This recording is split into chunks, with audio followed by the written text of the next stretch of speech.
This is Peter Crane, Chair of the Conservation Commission. There being 5 members present, they being myself, Jaron Gentolucci, Skip Clark, Melissa Danza, and Bill Cannon. I declare we have a quorum present, and I am calling the September 1 meeting of the Conservation Commission to order. Let's talk about minutes first. Actually, no, before that, number 1, I'm waiving the reading of the really long statement about how we're having a remote meeting. Everybody knows this. Anybody who wants to speak on any matter, that's fine. Please be on topic and raise your hand so I can tell you that it's time for you to speak. Other than that, let's be polite and move on with our day, right? This meeting will not go in exact order of the agenda. I have made a decision there. So one of our topics of conversation this evening is a conservation restriction at Maple Hill Estates. At least one planning board member will be here to talk about it. I wanted to get our hearings done before we talk about that. So we will run through the submissions of the hearings in order at 7 o'clock. Unless we're in the middle of a hearing, I'm going to stop. We're going to go to the conservation restriction, and then we'll go back to the agenda to cover, and we'll just hit everything as well and as efficiently as we can. Moving on, the minutes of August 18th. Motion to accept minutes of August 18th and August 24th. Hold on, no. This will not be a joint. This will not be both sets of minutes. Do only one set. Oh, of okay. minutes. Sorry. August 18th, 2020 minutes. Do we have a second? I'll second. Okay, discussion. Hey, Tamika. Yes. I get you on one of your rare typos. Oh, where? Oh, I can't. Hold on, I gotta make it To bigger. adjourn. To add colon orn. Oh, darn. Well, that's not too bad, I guess. No, this is not. So we have a motion. Can I get will you accept an amendment to your motion to make it the amended minutes, to accept the amended? Yes, I do. I accept. And second? I'll second. Roll call vote. Clark. Aye. Gentolucci. Aye. Danza. Aye. Cannon. Aye. Crane, aye. All right. Just a minute, let me get someone else in. So, August 24, I improperly called the meeting to order because there were never more than 3 members of the Conservation Commission present. Therefore, we never actually had a meeting. So we do not need to approve minutes. Tamika, I appreciate what you wrote for them. In fact, I like your description of what went on. There was actually only one error in that one, and that is for 3 plots of land on Prescott, not 4. But since it's not official minutes.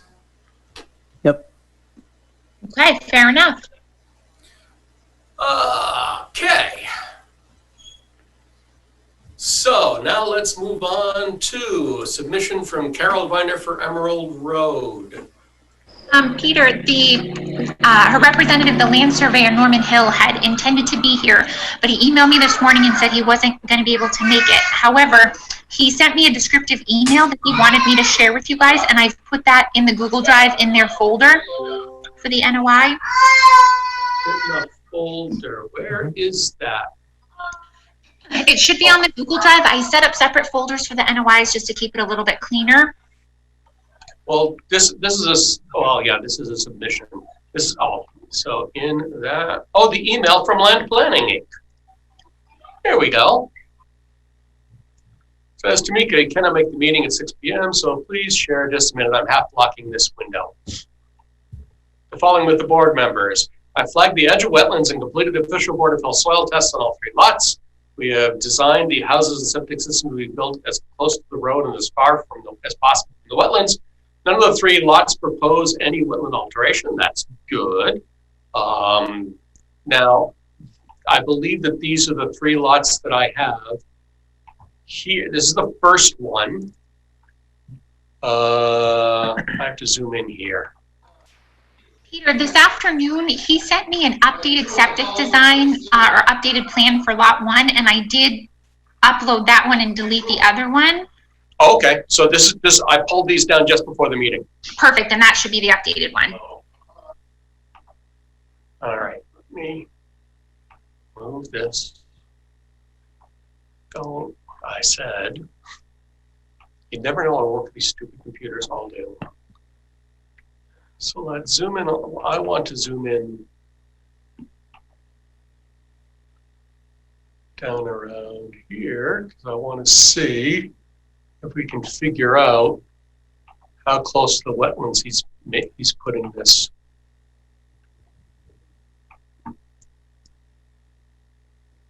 So that's a sediment barrier. So he's stopping about 50 feet. Is all work is 50. It starts at about 50 feet from the wetlands at the closest point. It's too bad we don't have him to discuss this, but it looks like there are 3 lots. I'll show the plan for each one. 3 lots. Each one is a single-family home. I see septic. I don't see well. Peter, the well, if you go pan down a little bit. It's at the bottom that's right the well over here. Yes. Oh, so he's getting very close to the wetlands. Okay, no, it's good to know. We may want to have discussions with him about what the drilling techniques and the protection will be when he well, I assume he'll be here at the next meeting, Tamika, our plans to. Yes, I let him know that the hearing would be for September 15th, and he does plan to attend that. Okay. So that's a fast overview of lot 1. He is, as he says, very close to the road. He's right up against that setback, and he's up against this setback, so there isn't a lot of motion you could do for where the house could be. Okay. Lot 2. I'm not sure what I changed. No. Similar kind of idea, except I think the wetlands are closer.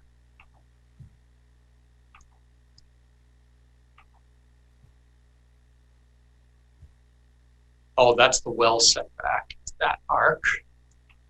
Fine. And it looks like limit of work is 55 or so feet-ish, I don't know if I were to guess. It's over 50 to the wetlands. And as before, he's up against the borders. Okay. Something more to talk about. And the well, the well's much closer to the house on this one. That's interesting. We might need to look at these all together because at first glance, this well is looking pretty close to the septic that's right here. Now, granted, that's not our concern, but since it's been brought to our attention recently, but I will let him answer those questions. Lot 3, once again, a single family home, well and septic.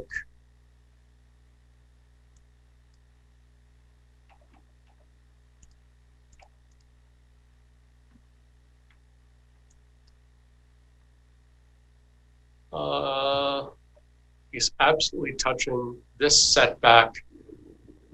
He's a little farther away from this setback, but that's because of this hill. I get it. Septic's right up front. Where the heck is the well? Oh, there's the well. No, that's not. That's just a marker. Oh, I see it.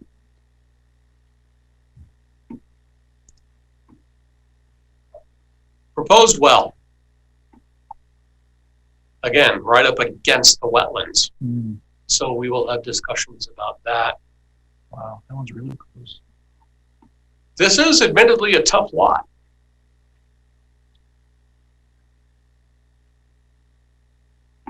But, I mean, in terms of the structure and the grading, barriers here well within the 50, and he's going to do It's unclear to me how much work there is, if there's even grading back here. This is going to drop off from the deck. Yeah, it doesn't look like a lot. The contour stop. Yeah, it's North of the 64. sediment. Yeah, north of the sediment erosion control barrier line. So again, more questions. We'll happy to go with him. So it's 3 hearings, Tamika. We have all the paperwork. Yes, yep, we've got the hard copies in for town hall. I've gotten the 3 checks and I turned those over today. Okay. And also for the hearing fee, and I'll get those posted ahead of the hearings. Great. I apologize for my kids in the background. No, believe me, that's fine. So next on our agenda is the RDA. So did we actually get an RDA submission? We did. It's in the Google Drive. It is? Okay, I didn't see it. Let me go and see how I set it up here. I think I gave him his own folder as well, just to keep it a little bit neater. Yeah, because I have 3 NOIs. The discussion about the... Very last one labeled RDA SCOB.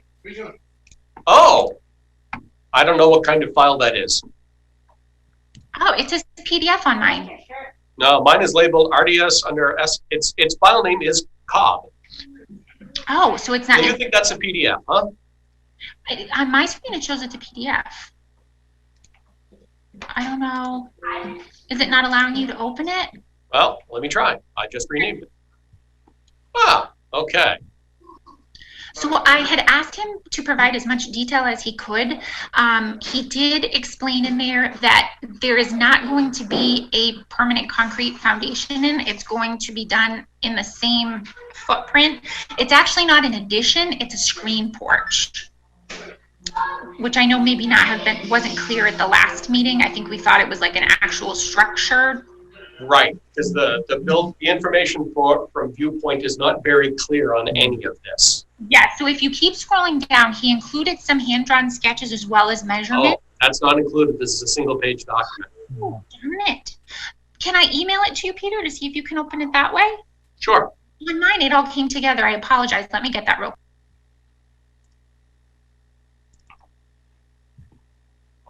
Put that right back in. No.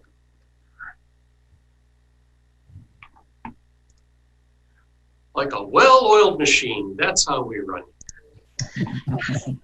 And when I saved it, it had all the pages, but I just emailed it to you. He actually put the email, the pages were in the email of the document. They weren't like a separate attachment, so maybe that's why it saved that way. Oh, that's funny, because I have seen Alan Rungtala try to get on more than once. But, okay.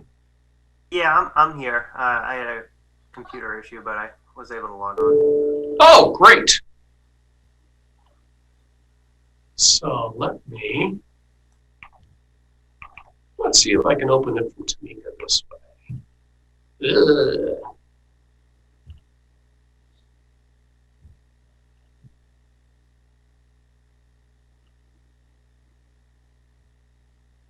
I do have something that's a lot more than 1 page. It's not a PDF. So let me just move this way over here.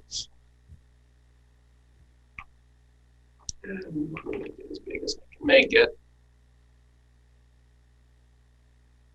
So this is the page we've already seen. So it's a screen and porch connected to the back of the home foundation itself. Porch does not stick out anything further than the existing deck. Sonotubes, porch will sit on 5x12 sonotubes that will go 48-inch depth.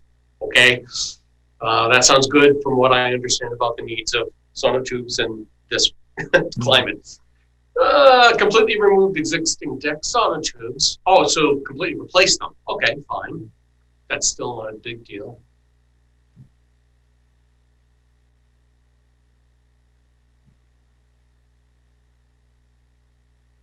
All right, so nothing that I've seen here suggests that anything more than, and this is just a drawing of the porch itself and all the structural stuff. Right. I have seen nothing that indicates we should ask for a filing of an RDA. unless I would be willing, because this is just a 3-season, that's not even 3-season porch, it's a screened porch or screened deck. Which, as Tamika said, I don't think we understood the last time that we met. And the fact that it's, no, they're doing the sonotubes. I'm wondering, so I'm going to ask Melissa, what do you think? RDA is still appropriate?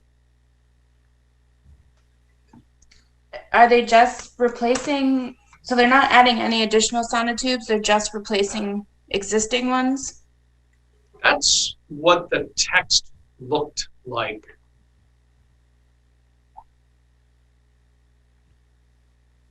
Okay, because usually replacing existing ones are exempt if they're outside of that 50.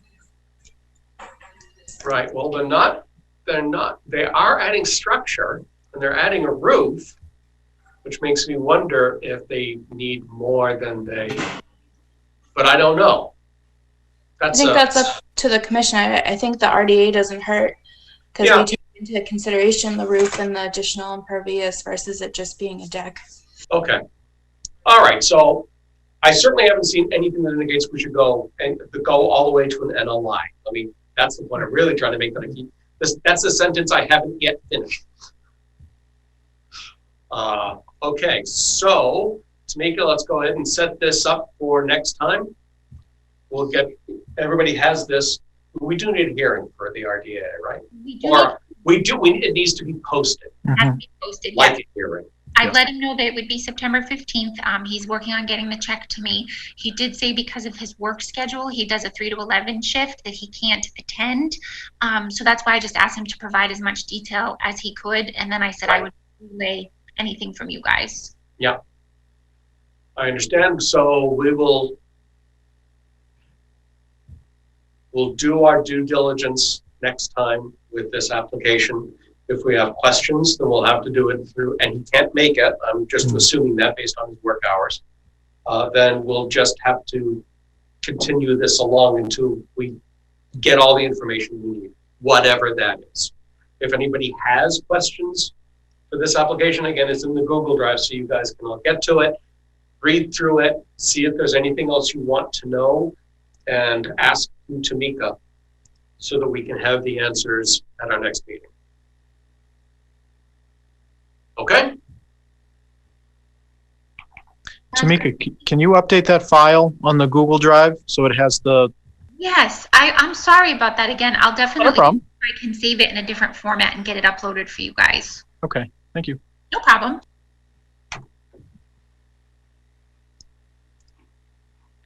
Okay. Oh no, we're not talking about that right now. All righty. Where's my agenda? All righty, I think we are ready then to open a hearing for a notice of intent for Stephen and Stephanie Camuso at Brintnal Drive. Is anyone here to speak for the applicant? I saw that Mark is here, Mark Elbag. Yeah, I'm here as well, Stephen. Can you hear me okay? Yes. So I see Stephen Camuso and Mark Elbag. Excellent. Let me bring it up. That ought to be this one, right? Yes, that's it. So it's a single family home. Everything in this case is out of the resource area and 100-foot wetland buffer, with the exception of some driveway and grading that does fall within the 100-foot buffer.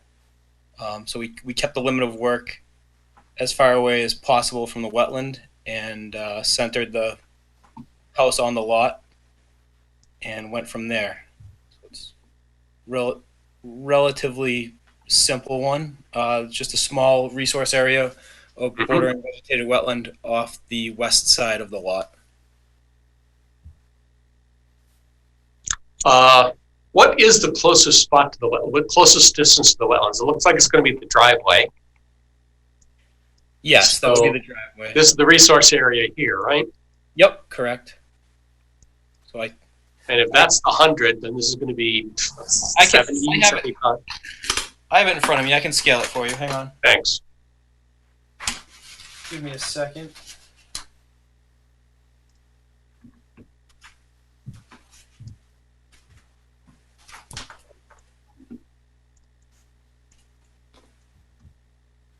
Yeah, so it looks to be about, in the closest location, the silt fence itself is about 55 feet. Okay. And the driveway is probably 60 or 70. Yeah, that looks, yep.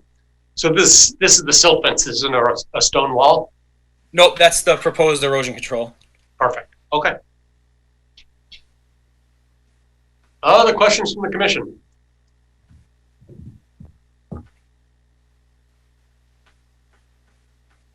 Hearing none. Questions from the public?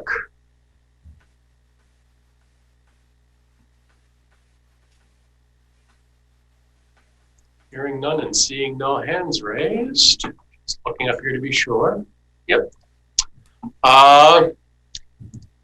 Do we see the need for any special orders? Is there a number yet for this one? Not that I've seen yet.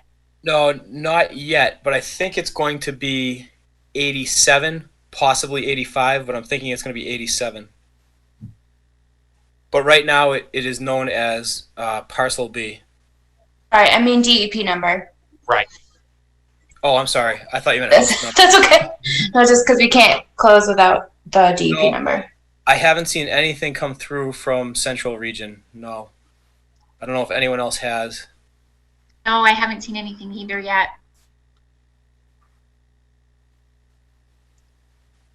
I was hoping maybe they'd emailed the commission. No, I don't think they're faster with us than they are with you.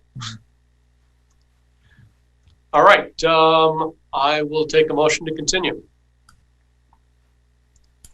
Motion to continue. And Second. September 15th. September 15th. Second. We have a second. Roll call. Clark. Aye. Gentilucci. Aye. Danza. Aye. Cannon. Aye. Crane, aye. That is continued. All Thank right. Yeah, hopefully it'll be really easy once we get to the number. Yes, thank you. Thank you, Mark. Thank you, Stephen. I'm now going to continue the hearing for Cleveland and Nancy Blair on Finn Park Road. So I don't see people I don't see Julian, who I expected to be here. And I don't see any of the Blairs. Oh, somebody else is trying to join.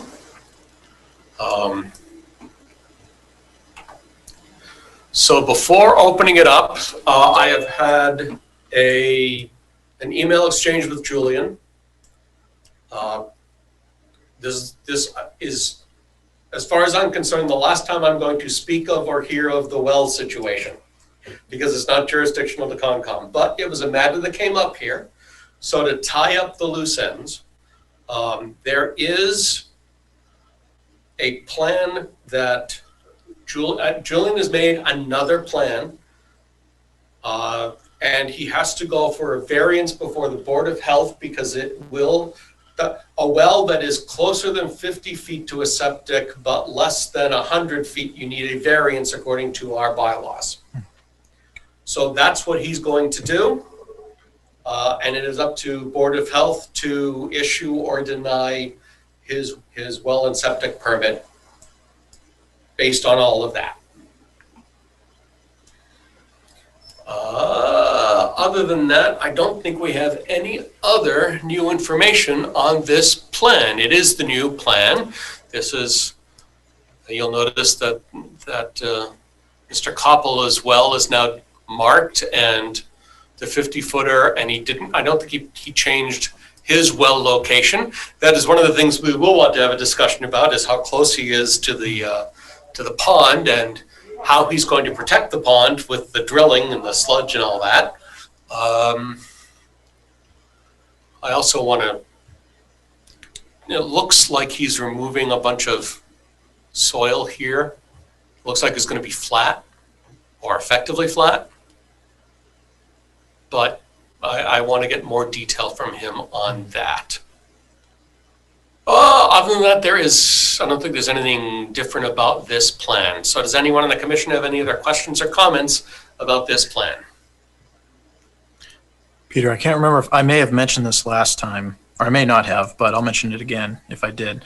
Their erosion control detail on the plan only shows wattles. It doesn't show silt fence. So I think one thing personally that I would request from the applicant is that they show silt fence with the wattles, make sure the wattles are labeled as straw wattles. Right. And something I was thinking of when I was looking at this plan earlier today, obviously it'd be nice to have a 25-foot buffer to the edge of the pond and maintain that area with no disturbance. They have to find a spot for the new well. I understand that. So that may be challenging to do that. But seeing as the limit of the wetland here is the actual pond itself, the edge of water. Right. I would be inclined to say that if we can get the 25-foot no disturbance, that would be great. I would also be inclined to say that the erosion control barrier, we may want to have them do something a little bit beefier. Maybe if it's even a double barrier, just because we're not talking just a bordering vegetated wetland, we're talking an actual pond that we're very close to. So usually for a more sensitive resource area, I tend to like to see something a little more robust for that barrier. Jared, just to follow up on that, you had mentioned those things last time, along with a couple of other things that you guys mentioned, and I did put that in an email to Julian, make him aware that you guys were looking for those things. I didn't get a response, but I just wanted you to know that I did put that out there to him. Okay, thank you, Tamika. No problem.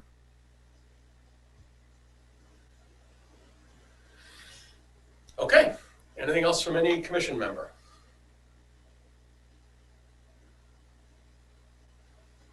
All right, let's open this to the public. I see we have quite a number of members here, and if it's members of the public, and if this is like the last couple of meetings, many are here to speak about this topic, and so I will open the floor to anyone who has questions or comments. This meeting will be continued until next time. Because we have questions, until we get answers, we're not closing this. Do we even have a DEP number yet, Tamika? Yes, we do actually. Oh, we do. Well, that's okay. We still have questions, and we do want to chat with the wetland scientist to make sure that he answers all our questions. So we are going to continue this meeting. Having said that, Mr. Stillings, I see your hands up. You are welcome to speak. Go right ahead. Thank you, Mr. Chair. Jeff Stillings, Lord Lane, member of the Rutland Select Board. I do appreciate you continuing the hearing and keeping the hearing open until you hear from all the applicants in there. I would just note that this is this will now be the third continuance that abutters have been participating in, and we're yet to hear from any of the applicants in there. I had submitted an email to the chair, and my request stays the same. I am requesting that the engineer in the plan be invited / summoned to the hearing, to the continuance hearing, Mr. Calic, because we have questions. So, and thank you for your time and your public comment opportunity. Well, what questions do you think what wetlands related questions do you think he'll be able to answer? Because he's not a wetland scientist. My questions, sir, relate to the veracity of the process before your commission in there. And I reserve anything further at this point. My question is to the submission to this town entity.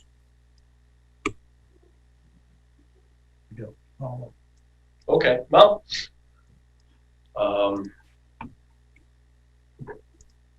sir, your request has been noted. Thank you.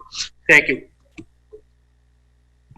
Anyone else have questions or comments? Please, you raise your hand in the Zoomy feature. And for those of you on the telephone, I'm sorry, I don't know how to I see two people who are on the telephone, so I don't know how to make you unmute. Peter, And I certainly don't know how to raise your hand. one of the people on the phone is Chris Spalding for 40 Prescott Street, just so you know that he's one of those people. Oh, okay. Do you happen to know which phone number he is? That I don't know. There's one from area code 508 and one from area code 603.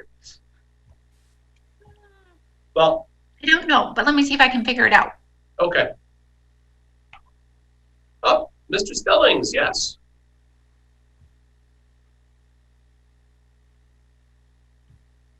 He is the 603 number, Peter. He's a 603. All right, I will unmute him when it's time for that. Okay, can you hear me now? Yes, there you are. Okay, it's not myself, it's Mr. Todd Coppola from 42 Finn Park. Ah. We're sharing the Sportsman's Club domicile here, so. Mr. Okay. Coppola. Mr. Coppola. Yes, 42 Finn Park Road. I have a question about this plan. It doesn't, my well location doesn't seem correct on the plan. My well basically is parallel to the bottom of my house. If you drew a line squarely across, that's more or less the location of my well. And I'm not sure what this circle is around my well. What is that supposed to represent? We would need the man who put it on the plan to answer that question. But whatever the answer is, that is a Board of Health question, and not Conservation Commission does not consider well and septic locations as part of, other than as they relate to wetlands. Okay. I just don't see much of a difference in this plan outside of my well is on there in the wrong spot. Other than that, I guess this is continued, so. Is that a different, this is Jeff, is that a different type of sewer in that revised plan? Different type of septic? Had that changed also?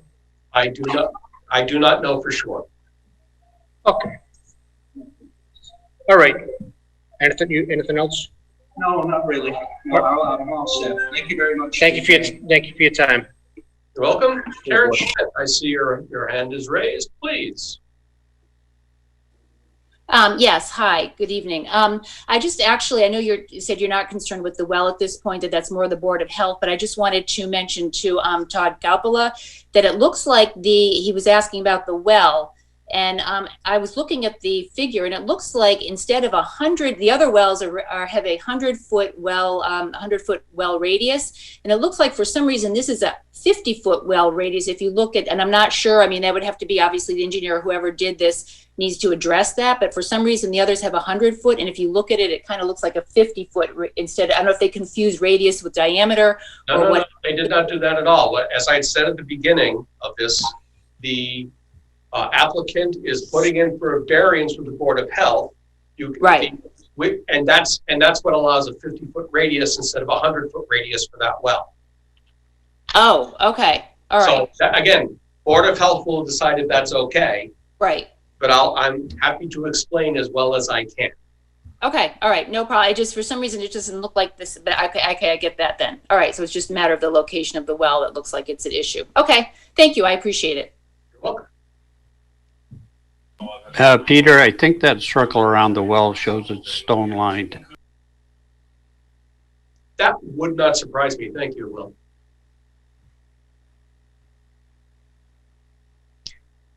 Anything else from the public?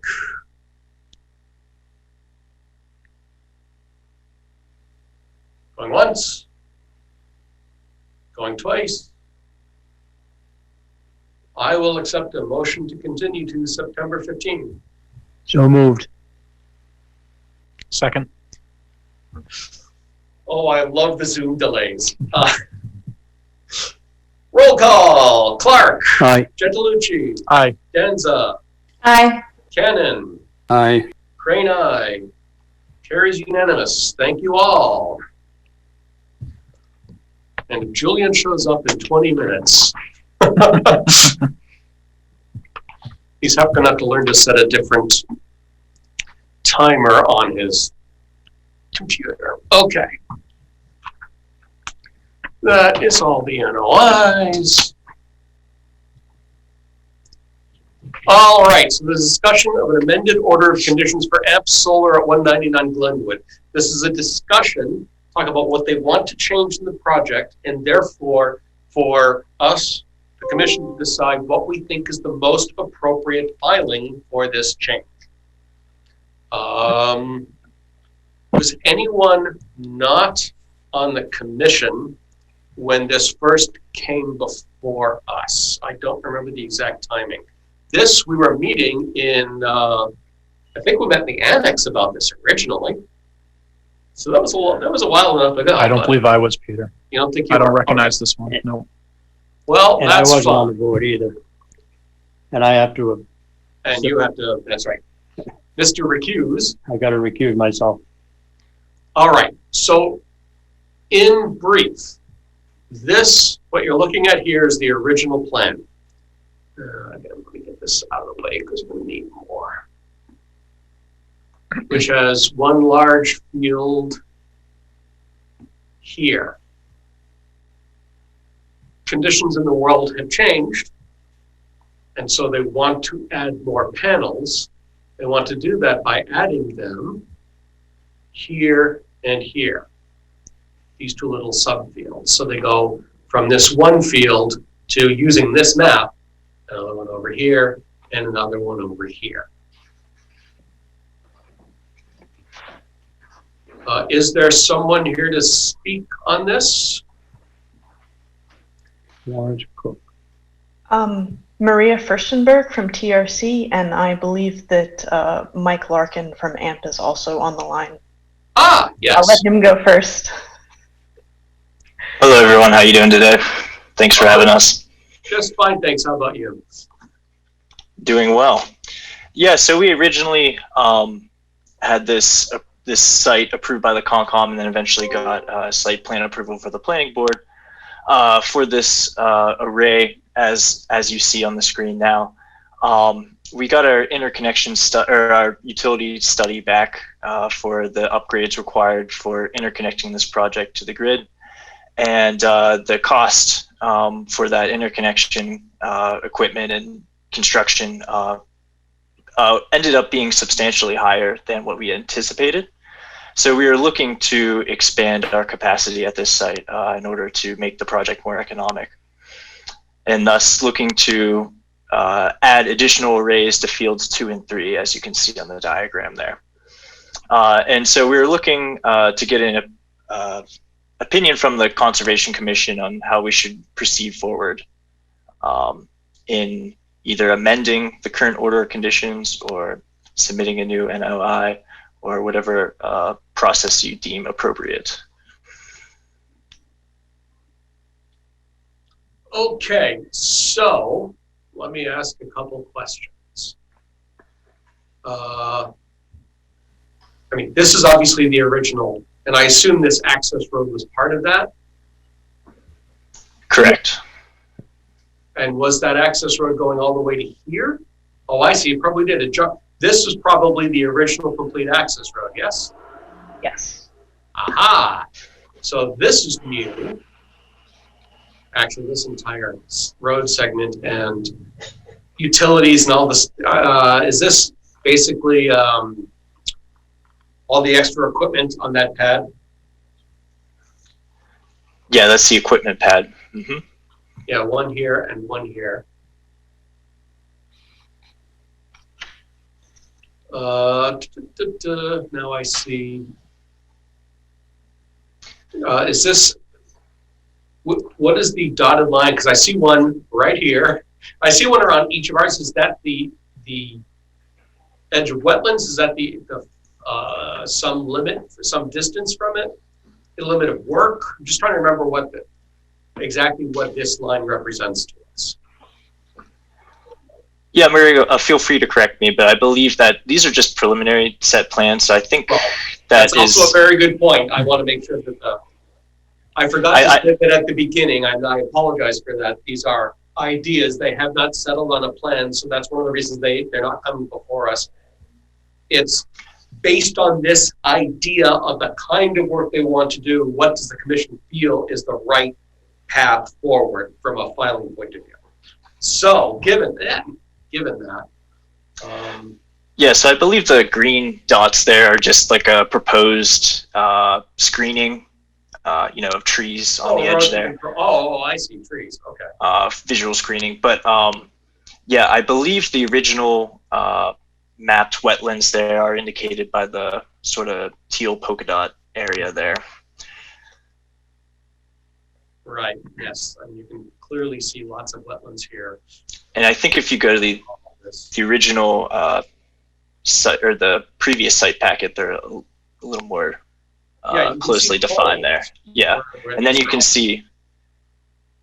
Yeah, so I believe we had permission to be outside the 25-foot buffer for the original field 1 of the array. And I think what we're looking to do is adhere to that same 25-foot buffer in fields 2 and 3. Shouldn't be as much an issue in field 3, but definitely field 2 there. They're currently, you see the road that goes up to that northern field 2. I believe that exists right now. It's just a dirt road, and I think our proposed upgrade would, to convert that to a gravel road, but I don't think there would be any widening included there. And that's, well, not for the Concom, but I believe that's important because it's a Zone A watershed area, and so any sort of impact there you want to limit, if not avoid at all.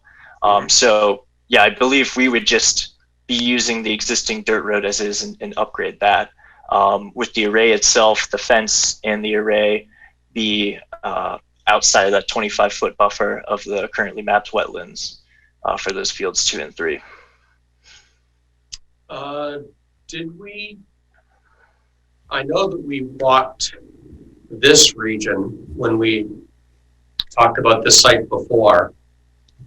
I don't remember if I was on this walk or not. I don't think I was. So did we walk either of these two?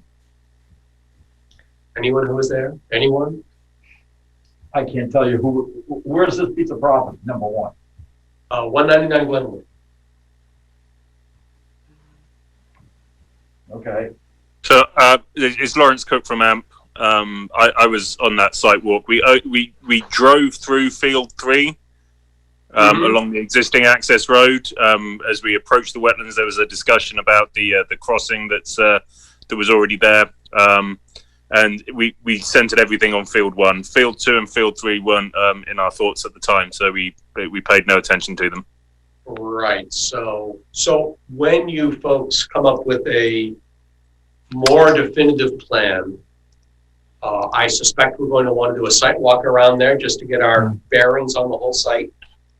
But I don't see that as being a holdup in any way.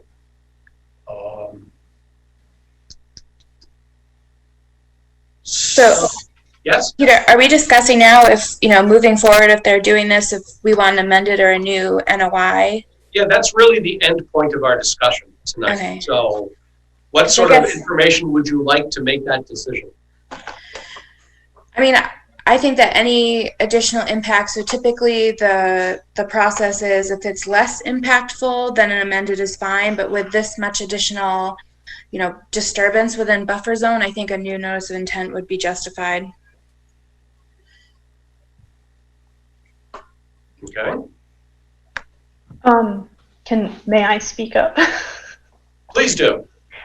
So I think that Melissa has a point, but there's also the end game of managing the orders of conditions for this when it gets constructed.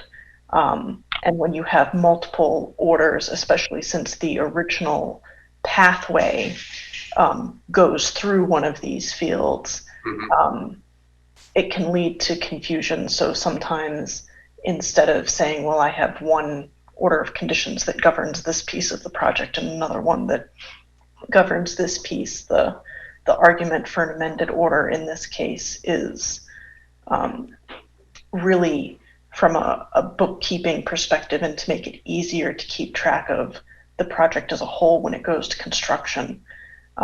That's not to say that you can't have the same level of review and stuff that you would have with an NOI. It's more a question of, do you really need to go through the process of having a whole brand new file number and stuff so that you have multiple things to keep track of here? Yeah, I would disagree, because usually with this kind of thing, you do a new NOI for the entire project and not phasing, because I would agree you don't want two separate NOIs. But if you're separating into this project into two, that is kind of creating a phasing, which may not be necessarily the right path to do, especially when you're talking about impacts in the future. So I would be looking for kind of one NOI for the whole project to keep it as one, and then closing out the existing one with an invalid COC. Okay.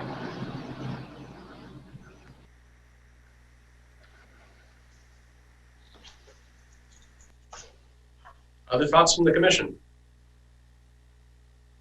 Bill, you're being awfully quiet. Anything?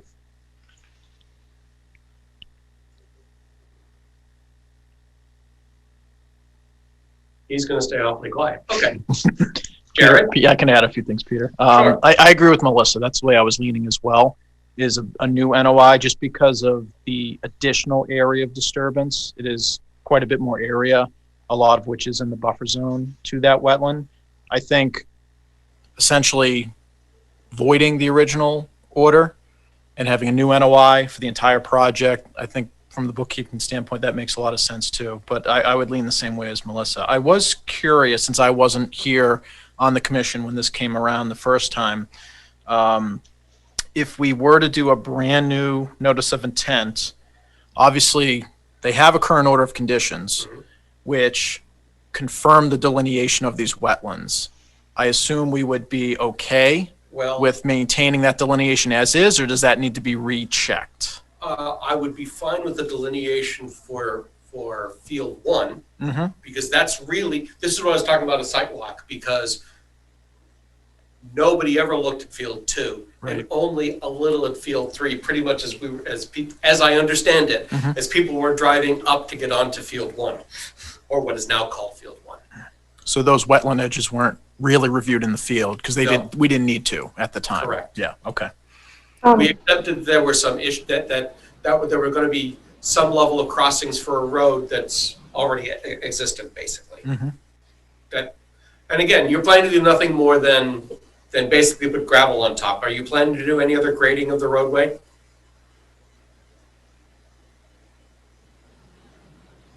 I can answer that. No, we were planning to do as minimal impact to anything that touches onto the wetlands. So no regrading or anything like that. Okay. It would just be needed to be upgraded to deal with the construction traffic. Okay. Sorry, it's Lawrence again. You can generally tell me because of my strange way of talking. But the one of the questions I would have, and it kind of feels like we've settled on a new NOI being required for the whole site, which makes a fair amount of sense. I'm just wondering whether if the field 2 and field 3 were to pull away from the 25-foot buffer and move into, say, the 100-foot buffer kind of area, whether that would lessen the need for it, or whether it would need one regardless.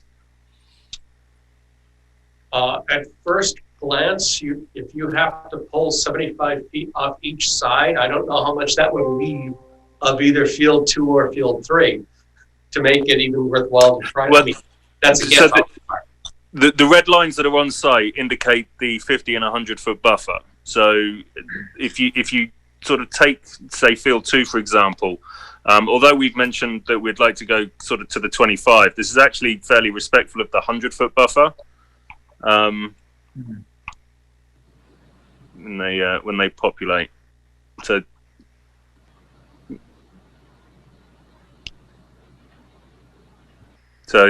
you see, there's only a few small areas where we're sort of breaching the 100-foot there. Yes, right. When I was zoomed out that far, it was very difficult to see. Yeah. So we do have some other areas. It may be possible for a redesign to almost be entirely within the 100 foot. And if that was the case, would that change the view that a new NOI and set of conditions is required, or?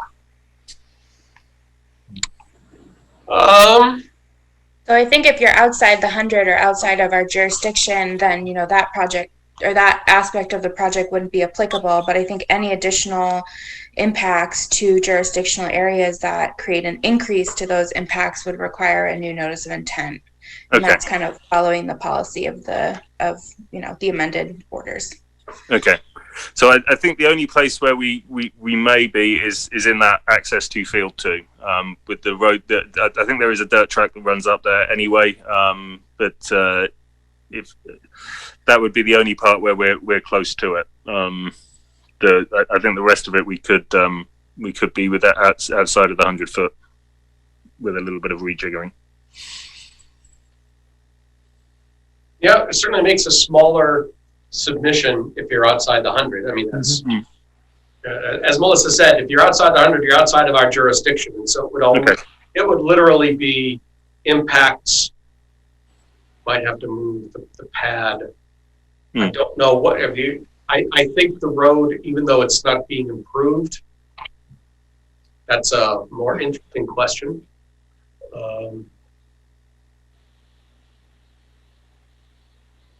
And how close are you on 3? But you can see the red line there again is the 100 foot. That one there's the 100 just foot. can't see where it goes after it hits this. Oh, does it just go here? It almost cuts back into what the pad is, and then comes back out again. So this whole area really isn't anywhere near the wetlands then? No. Aha. So, to answer the question, the current NOI covers this access road all the way to field 1. So there is this access to field 2, and if you were to shift this, including the equipment, into the 100, that is, again, outside our jurisdiction.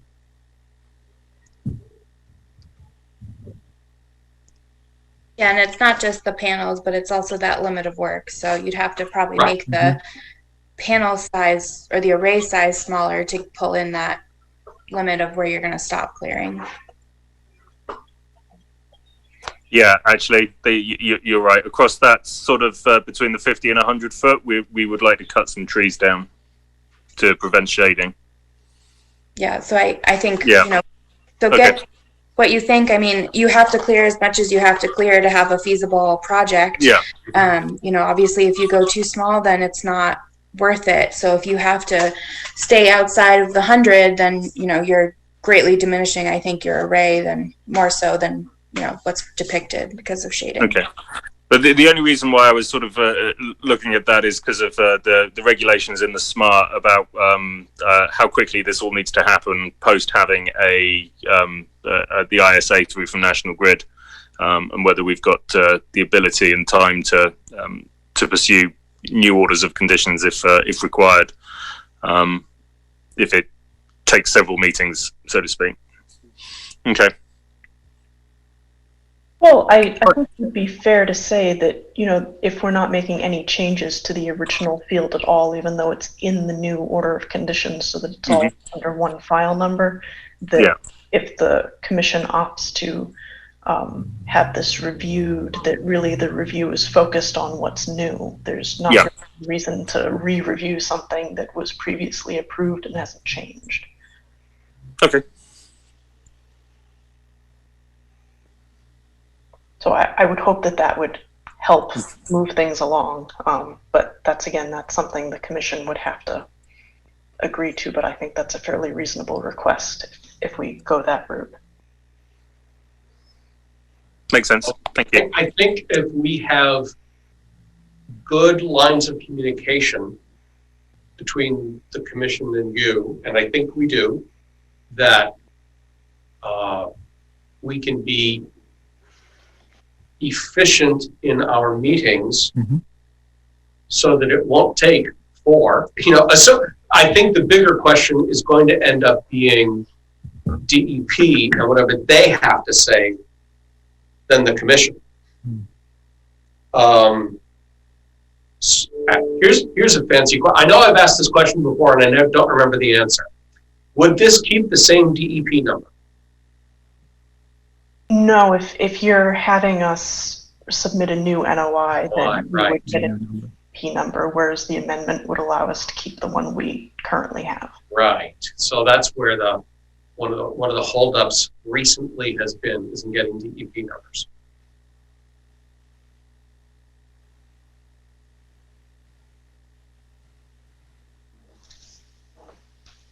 Well, having heard the strong feelings of both commissioners, I am tempted to side with them. I don't have a strong opinion either way. I understand the reasoning that we would want, that the applicant would prefer that we go with an amended NOI, but I also understand the reasonings that the commissioners have given for wanting to do a whole new NOI. So I'm going to suggest that we're going to have that as much as it pains me and as efficient as we can be, I have to go along with the people who know more than I do in this domain and accept that we should go with a brand new NOI to cover the entire project.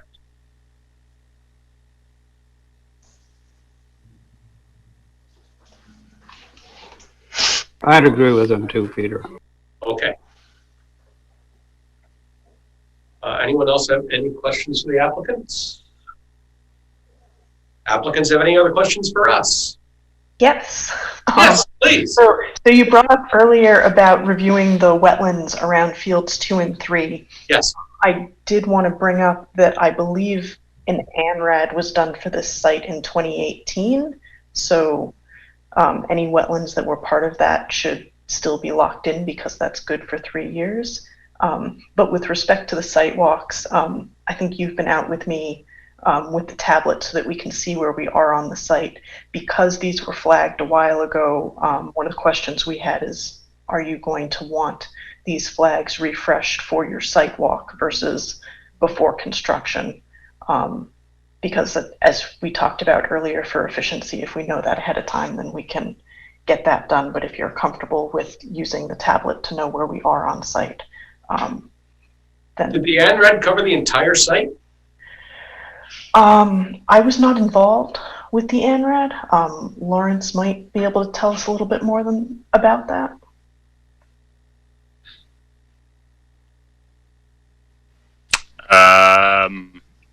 No, I'd have to. I wouldn't be able to do it on the spot. I'd have to check my emails. Okay, we've had turnover since we first reviewed the project, and certainly well before the NRAD. And so I have questions as to whether our current administrator could get her hands on the NRAD in anything resembling a fast amount of time. I expect if it's not too difficult, if you wouldn't mind sending us the maps that you sent us before, so that we can at least review them. And because I just want to make sure that the NRAD covered. I mean, I can see it easily covering 3 because I can understand why it would have. I just don't know that. I'm just concerned that we haven't yet reviewed 2. So if we can see the documentation that we have, I'm a happy guy. Okay. And in fact, if we have done this, then, well, no, I'm going to let others speak about the need to refresh the flags for the sidewalk. So Melissa and Jared and Bill, any thoughts either way? If the ANRAD is still valid, I think I'm okay with waiting. I mean, it's always good practice to make sure that the flags are up and ready to go, but I do remember when the site was being permitted the first time, so. Right. So if the ANRAD covers it, I think we're okay with the flags as they are right now. And when we do our site walk, we'll use a pretty iPad to see where all the demarcation is and where everything goes, where the whole site plays out. Okay? Sounds good. We will double check that and get the files to you. Thank you so much.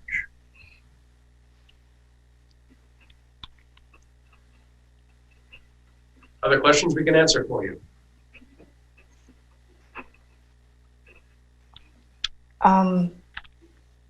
I think that the review question or sort of comment that I had earlier were my biggest concerns about going with a completely new NOI. Really, because it's a new NOI, we have standard things that get attached that we know we need to give you. If we had gone the amendment route, then I was going to ask more about what you'd like to see to make sure that we got you everything, but right. That's okay. Not relevant now. Alrighty. Well, thanks for the conversation. I'm glad we had it. I certainly learned more tonight. Yeah, appreciate your time. Thank you. Thank you. Yeah, thanks for having us. Thank you. Talk to you later. All right. Let me close out this and this and wonder why I haven't opened up the other ones. We'll talk about that anon, because we are first gonna, now that it's after 7 o'clock, hey, we're only 2 minutes late, Dick. Let's move up to our conservation restriction discussion. Excuse me, which is number 4. And now let me open the files that you all can't see because I didn't open them.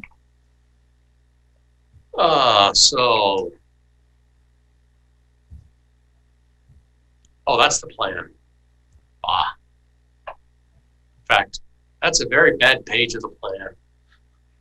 This, based on this, which is what we looked at last time, it looked to me like we do not have access, that the public does not have access to this open space, which is going to be under CR, if assuming everything goes through. But it turns out, now we have another page.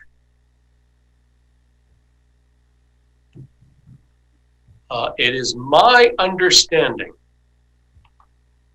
that it is the intent that this sewer easement right here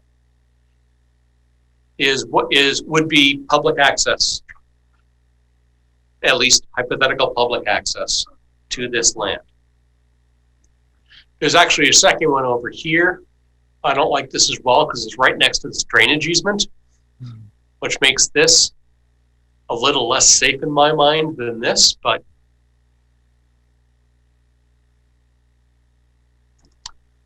so that was one of my concerns.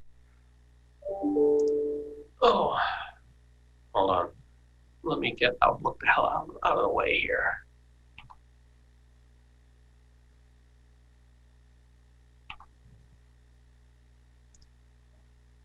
Okay, so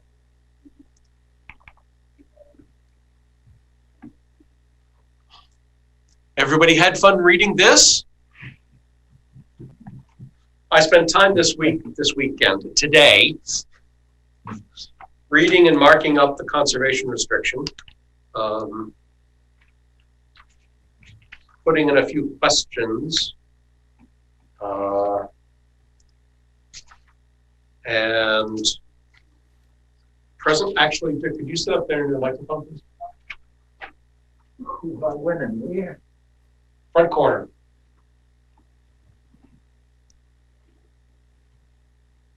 Because now everyone gets to hear you too.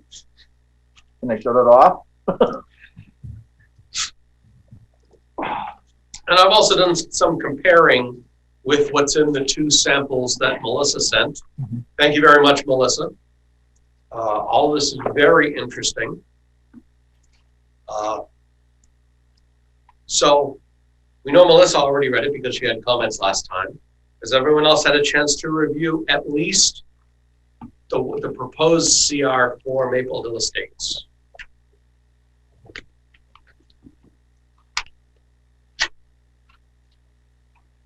Hearing nothing. So I am actually going to start with the very first, in my mind, one of the most important questions. It says that the grantor is Blair Estates and C.B. Blair Development Corporation, but the assessor's map shows this to be still owned by Cizurco. Now, that can just be housekeeping and paperwork. I get that. So I'm going to move forward with all of our work, assuming that property transfer has taken place, that Blair owns it and Cizurco doesn't anymore. It's just the assessor's map hasn't caught up. That's not that uncommon.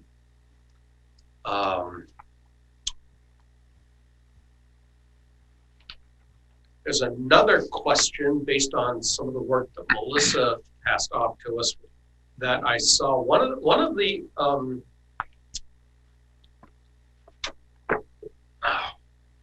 fantastic questions has to do with, are there other easements or liens or encumbrances on this property? And the answer is there has to be, because there's an easement right here across the open space. And that's okay. That isn't a problem, except that it's not documented in the CR. And it needs to be. Any encumbrances on the land at all need to be documented.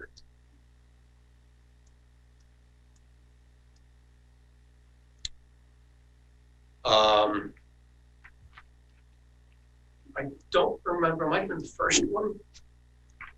I have to go back through all my notes and all of these and all the differences. But Melissa, in one of the CRs, there was a condition, condition's the wrong, there was a requirement that the border of the property be permanently marked. Yeah. That the boundary, that sounds like a really, really good idea, but I don't know if that's the nature of the size and breadth of the property that was for. That was probably for a parcel that was bigger than this.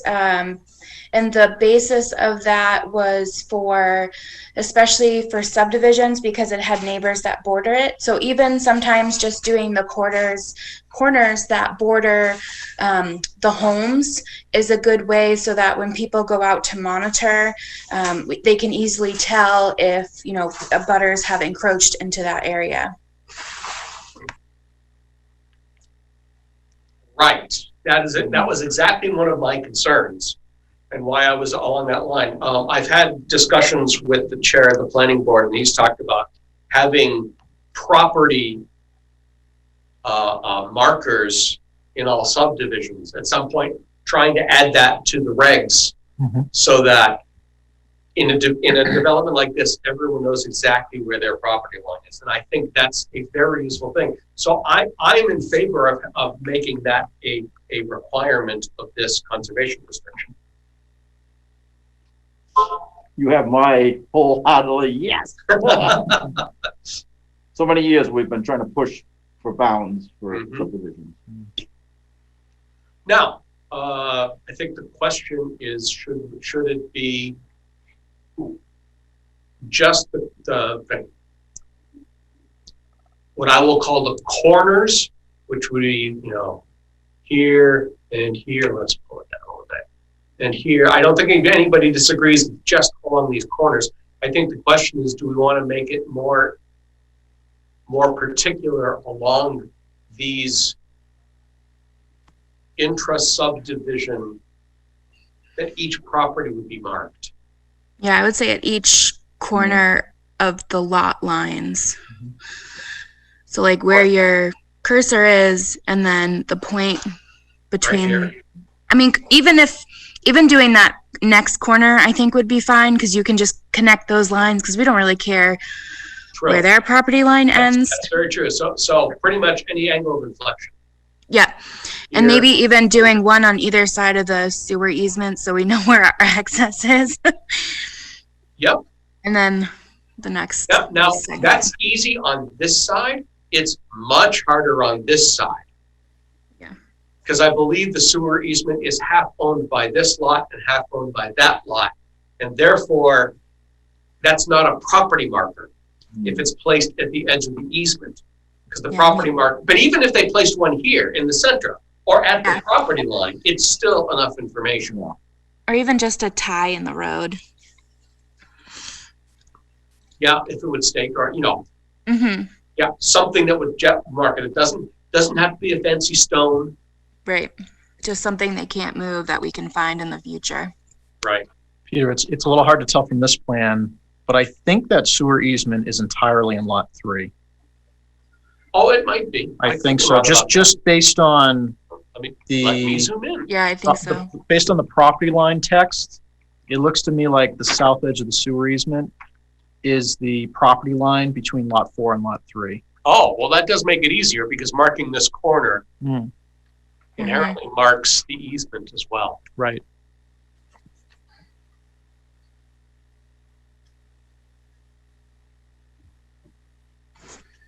Okay, so we want to do that. I'm with that. Good.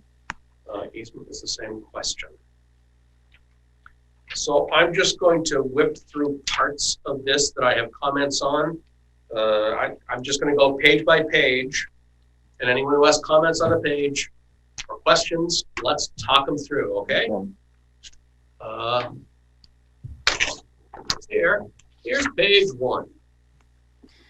Oh, also on page 1, the grantee should say under the care and control of the Concom, not just Town of Rutland. Yep, thank you.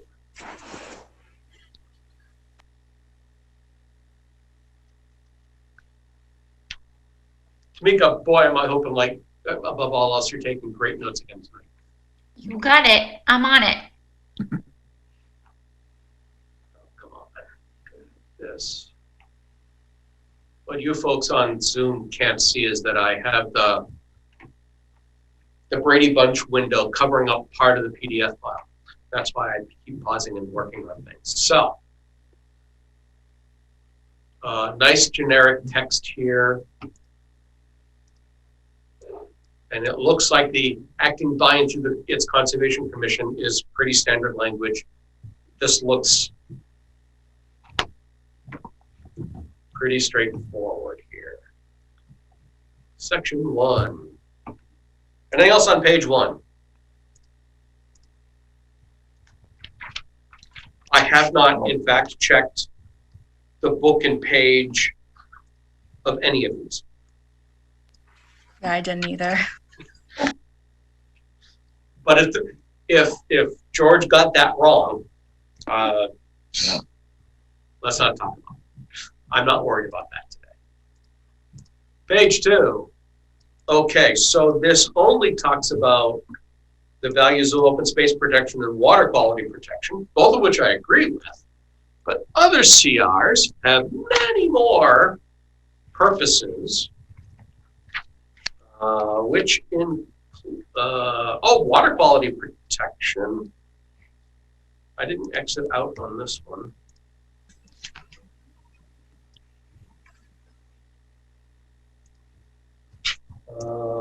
Where's the, I'm trying to find all my notes and I've spread them out, of course. Yeah, there's some common ones like just habitat and wildlife. Yeah, protection of wildlife habitat, furtherance of government policy. Mm-hmm. Not all of which apply, but a lot of them do.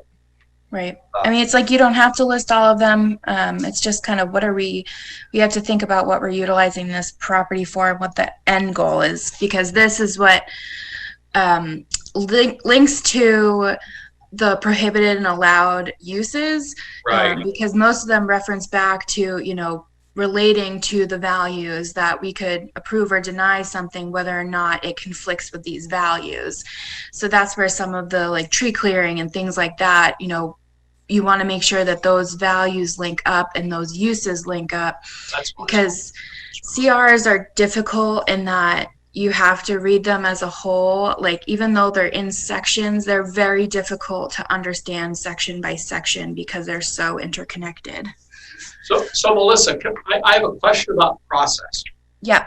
I know that the EOEEA has to approve this.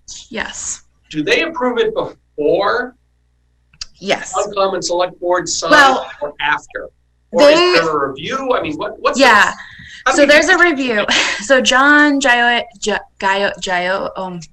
it. John at EEOA, he does a local review, and then, you know, he might send it back with comments, and, you know, you have so many back and forths, and then eventually you get approved for local signatures, which, based on George's email, that's what I'm assuming happened, because that was kind of the exact wording he used. So then at that point, the conservation and the BOS sign, and then it gets sent back to EEA for the secretary's final signature, which then gets sent back to us to be recorded. Okay.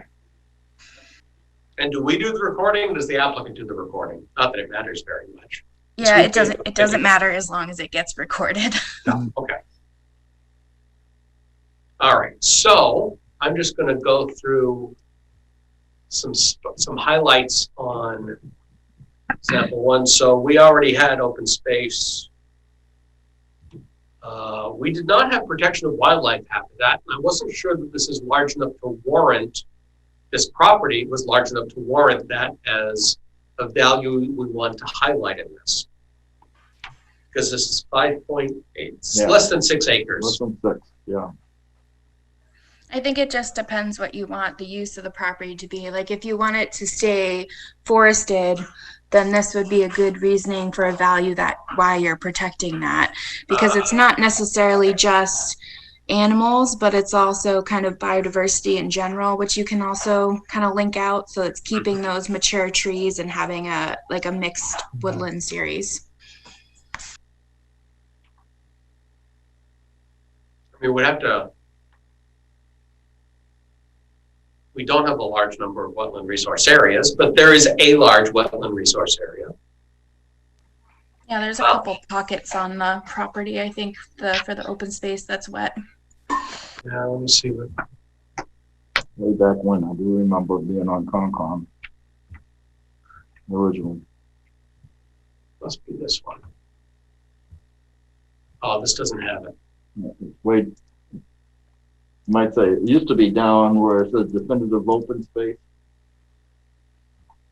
That's where the wetlands used to be, down in that corner. I thought I looked at the map, I thought there were a couple of them, but. Oh, there we go. So there are several wetland areas, 1, 2, 3, 4, 5. So it's a plurality. There might even be one way over there on that bit. Yeah. Oh yeah, I see. That's 6. Yeah.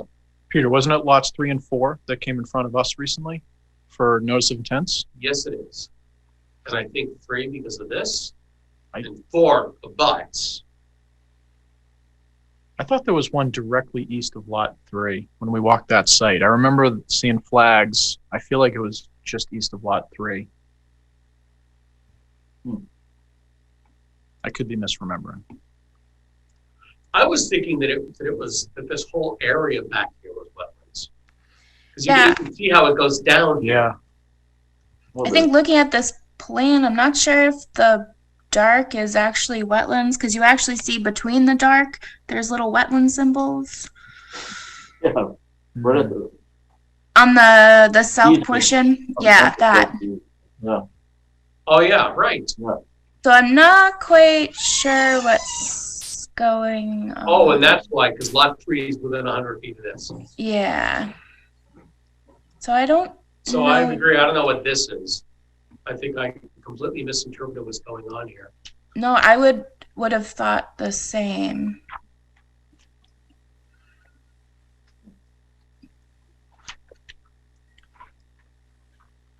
It still could be. Maybe it's just different kinds. I don't know. But I don't know why in the corner it just kind of steps. Always do this.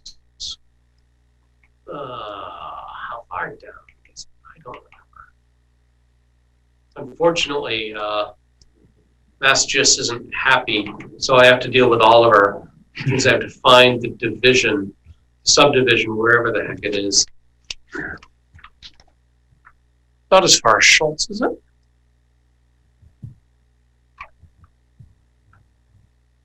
Oh, this is it right here, isn't it? Right there. Yeah. So, yeah, you can see the wetlands here.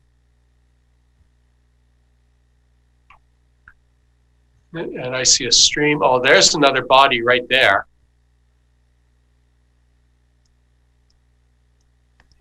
All right, which so goes maybe right along with this stream that isn't, and this stream, by the way, neither of which are on the.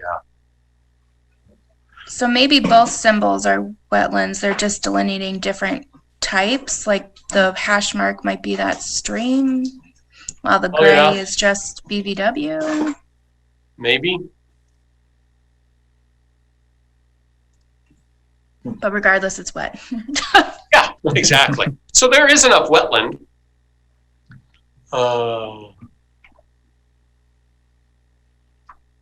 So there aren't ponds, there are streams, there aren't vernal pools, and there's certainly vegetated wetlands. So there are enough elements here. But the problem is there's a lot of dollars. See, we haven't done any work to justify that kind of statement.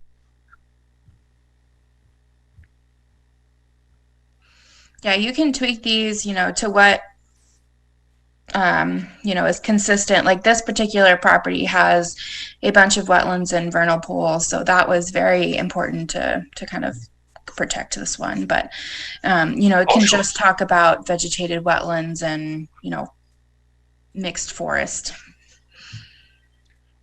Dick, do you know who has the editable copy of the proposed CR? Probably David. Do you think David does, or do you think it's only George? That's David George. Yeah, no, I was talking to George Carizzi. Oh, George Carizzi. The attorney for. Okay, I get you. Because George is almost certainly the guy who drew this up. Oh yeah. I'd go to George. All right, I will ask him for an editable copy so we can all agree on what's going on here. All right, so I will. Wait, where the heck is my pen? If I don't take notes, I won't remember. Remember what? So many days I asked that exact question. What's I not remember today? Yep. All right, so I think protection of wildlife habitat makes sense to keep or to add to ours. Then there's furtherance of government policy. Well, again, if we scratch the word formally, open space, wildlife habitat, and recreation, open space and recreation plans. Hey, we should. This has not been highlighted in an OSRP.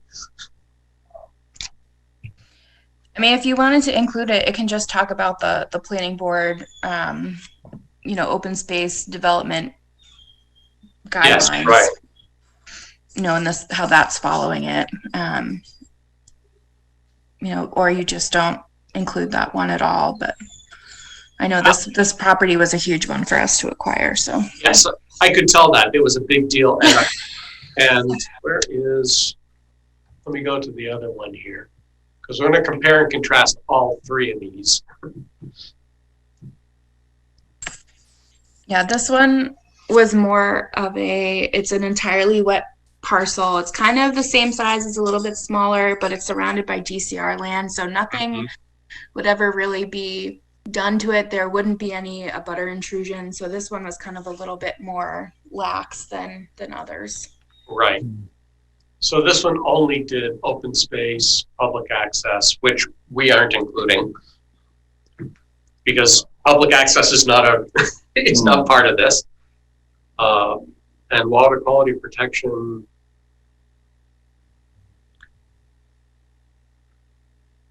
We could certainly talk about water quality protection just because of all the zone A that's in the parcel. So this whole hash mark is zone A.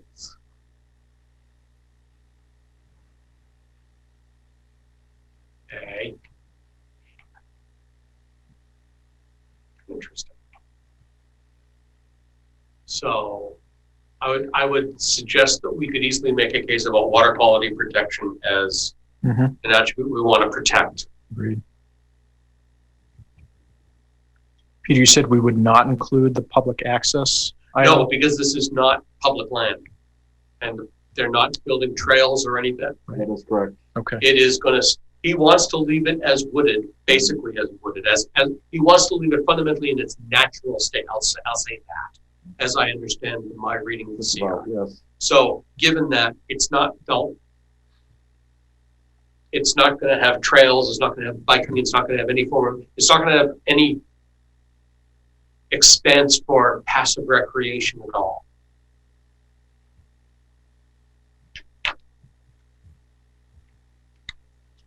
Alrighty. I have to go back and find out where the heck I am. That's the trouble with keeping 3 CRs, keeping all the paper together, is I'm keeping all the stupid paper together. And another thing that might be good to look at too, I think the whole list of the common ones are in the sample CR that's on the EEA's website. Oh, nice. So that's a good reference to look at, you know, because you can kind of pick and choose which ones you want to put out, and you can edit it however you want. But you know, this clearly followed the draft or the base one, so you know it's really helpful in understanding, you know, the flow and what they're looking for. Yeah, what I will say is I had heard expressed a fear that if we changed it too much, we'd have a hard time with the state and how long it would take them to accept it. But I'm hearing from other parties that's not necessarily a valid fear. Yeah, no, I mean, I've had drastic changes. You know, we recently, the one I didn't give you because it was like 40 pages long because it was an active golf course. Thank you. You know, and that, you know, that's a very different situation, and we worked with a lot of different entities, and we would change whole sections, you know, at a time because it just didn't work out the way we thought it would, or we thought about other things that might come up in the future. And you know, they took it in stride and they reviewed it, and you know, as long as you gave them the red line copy, they might be like, where did this come from? But other than that, they, you know, they got back to you. Right. Okay. So I think if we do, I think it will be up to us to define how quickly the whole process goes, because I don't want to spend weeks, I don't want to spend meetings on this. I'd like us to figure it all out in the next couple, this week, this time, next time, and worst case, the time after that, if we need to. I mean, it will take what it takes, but I'm not looking to drag out the process. Okay. So, prohibited acts and uses. Wait, that's sample. No. Let's go to the proposed.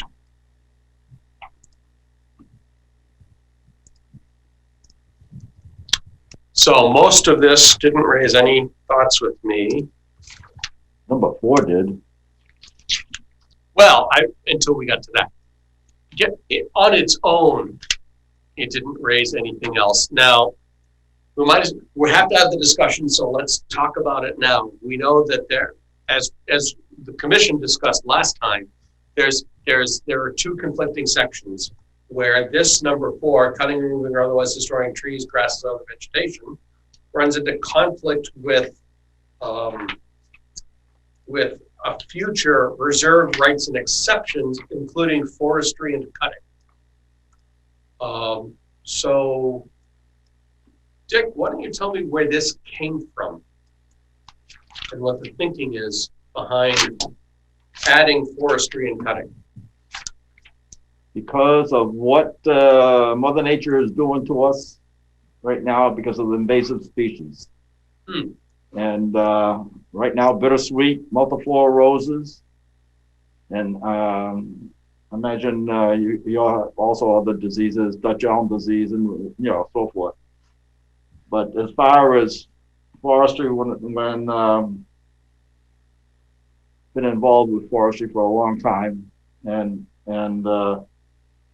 I feel a number 1 when I look at this, when I see destroying trees, no, they're utilizing trees in a different way. Trees are like, I say it's like me, for crying out loud. When I get old, it's time for me to shuffle down and let a younger person come in, because to me, trees are falling apart very quickly nowadays due to a lot of things. But in my opinion, once they're cut down, a massive amount of small, younger stuff that's growing, and you'd be surprised the amount of carbon that they pick up versus what the old tree did, because the old tree does not suck up that much carbon. it stores it. There's no doubt about it. So, but I'm hoping in the future, I'm involved with another study going on that in the future they want to use more native timber. And to me, finally they're getting their act back together again. And to me, that would be ideal.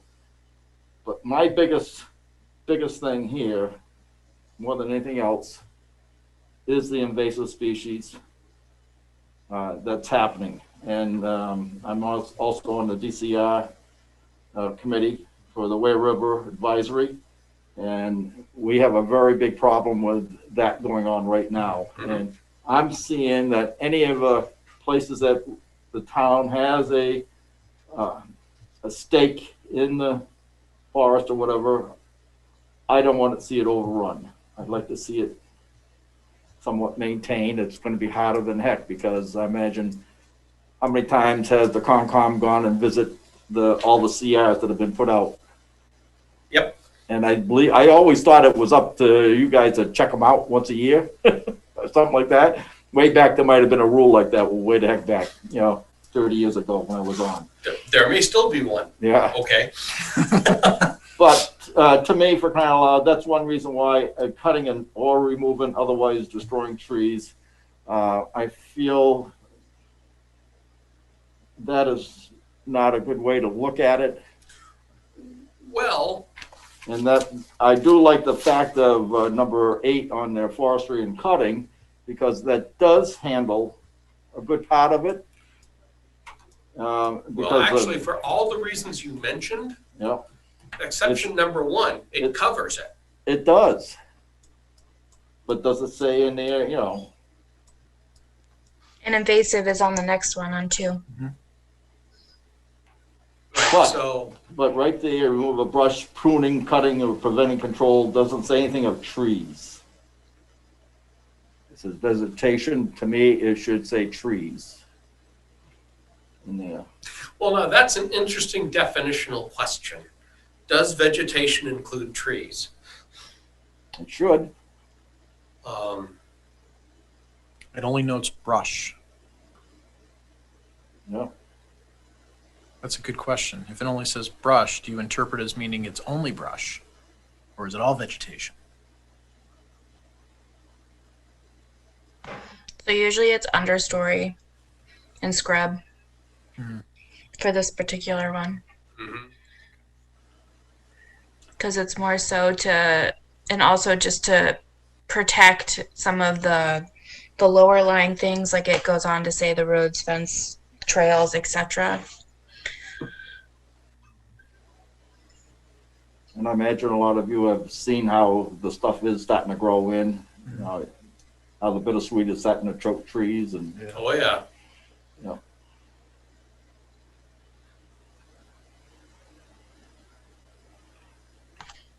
So that's one of the reasons why I wanted that to be in there.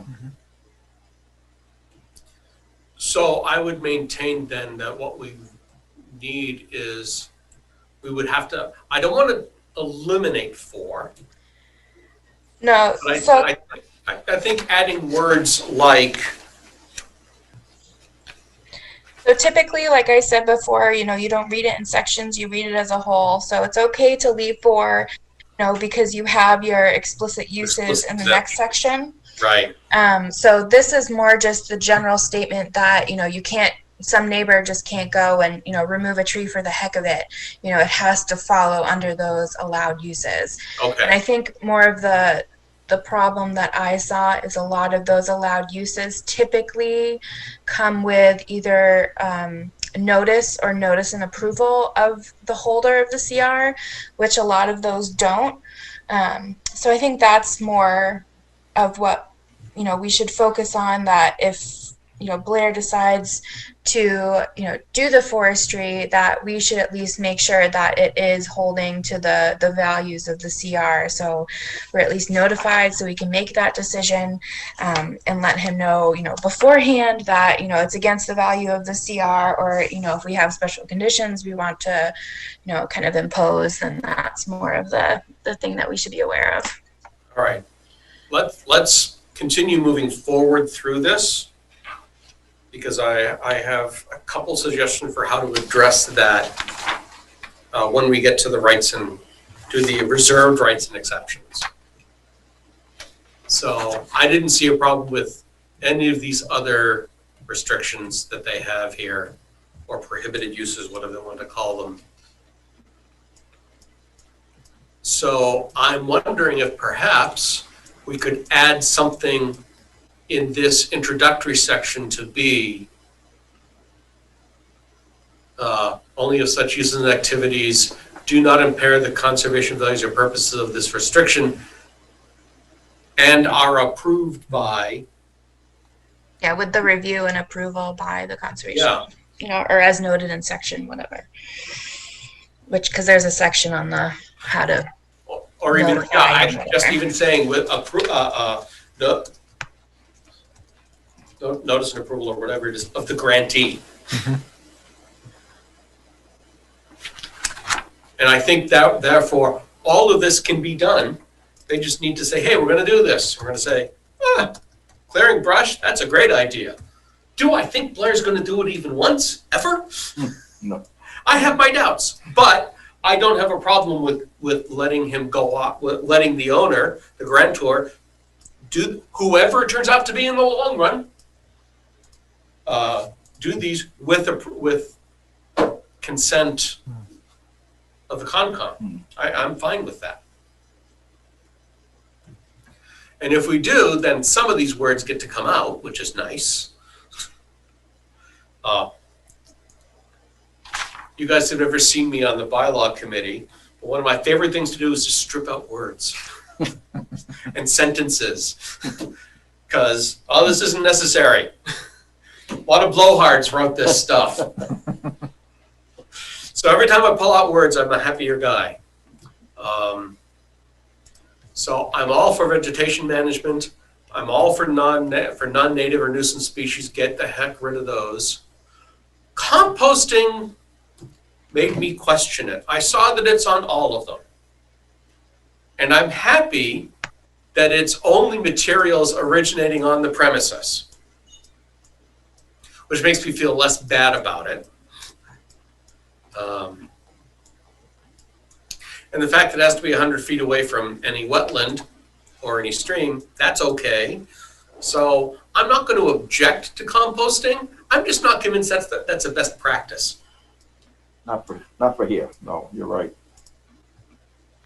Yeah, I think not with the kind of residential feel of the neighborhood. So should we get rid of composting then? I was questioning this one too, Peter. Well, It could, yeah, I mean, or you could, because I see where this is helpful, you know, if they do vegetation management, but you could also put like a time limit on how long it can stay.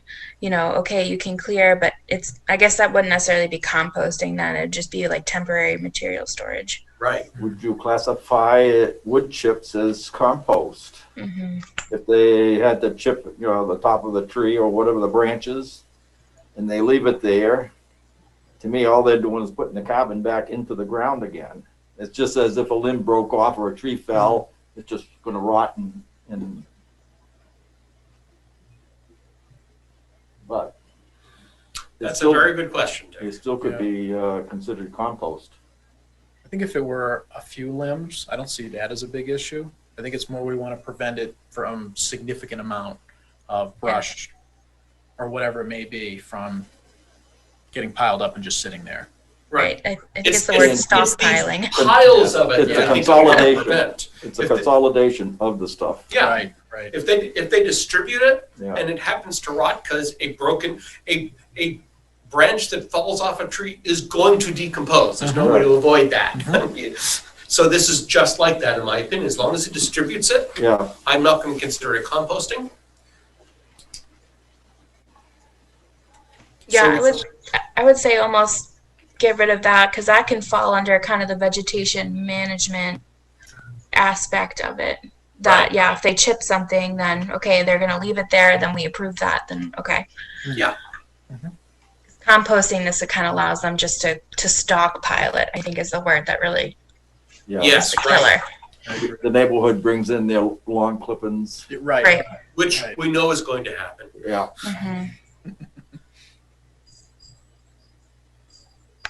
And being a right to farm community, you don't know if maybe they're going to be raising some animals and they're going to. But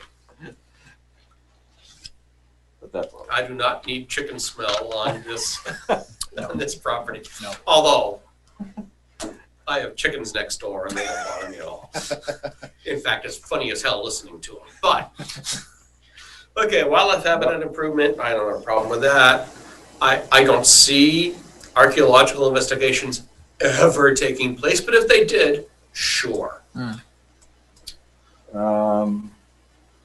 It's almost like DCR will not allow you with a metal detector in their property. Oh, they won't? No. I'm not shocked, but interesting.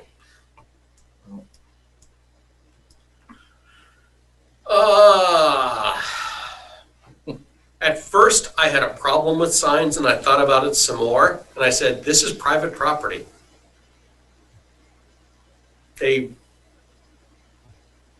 do have to have some rights to put up signs to say that this is private property. Or it's for sale, or grantee's interest, or gifts. You know, I get this, so I don't really object to 6. It just bothered me when I read it. As long as there's a review and approval process, I think it's okay. I had the same feeling you did, Peter. At first, I was like, why would you need to put signs up? But that's true, because if we have approval over erection, maintenance, and replacement, sure. Yeah. As long as it isn't, you know, a 32 square foot sign that says no trespassing, right. Unless it's necessary. But I don't think it will be. Not with a 10-foot entrance or 20-foot, whatever the easement size is. Or it might be up against somebody else's piece of property that they're not getting along with. So. Yep. Stop throwing your lawn clippings. Yes. Okay, outdoor passive recreation activities. I find it funny that this is here because the public isn't allowed to do this, but if they want to, again, with our approval, sure. So the sewer easement gets the access from the public way into the open space property, right? Yes. Is there a requirement to have a physical path to the open space? Yes. Okay. On the planning board, I requested that it be an access for forestry, you know, forest trucks or anything else that go in there to pick up the wood skidders and whatever. Okay. So. Okay. Supposedly that's what it was about. Yep. So yes, so the owner of lot 3 or 4, whichever one has 3, I think has the easement. 3. Yep. The owner of lot 3 is going to have to keep that section of his property clear. Sorry, it's an easement. Yeah. And what he probably doesn't realize, whoever purchases that property doesn't realize, is that that's how we get access to it for inspection, if we ever inspect. And Dick, you're right, that's how anyone who's doing work on that property is going to get there. That's a good point.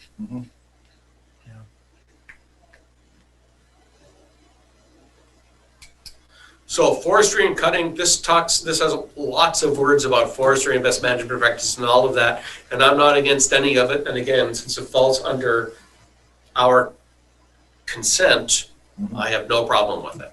No, I liked it. Site restoration, yep. And yes, what it needs to do for permits, regulations, laws, and VMPs. Now, I just want to take a fast look.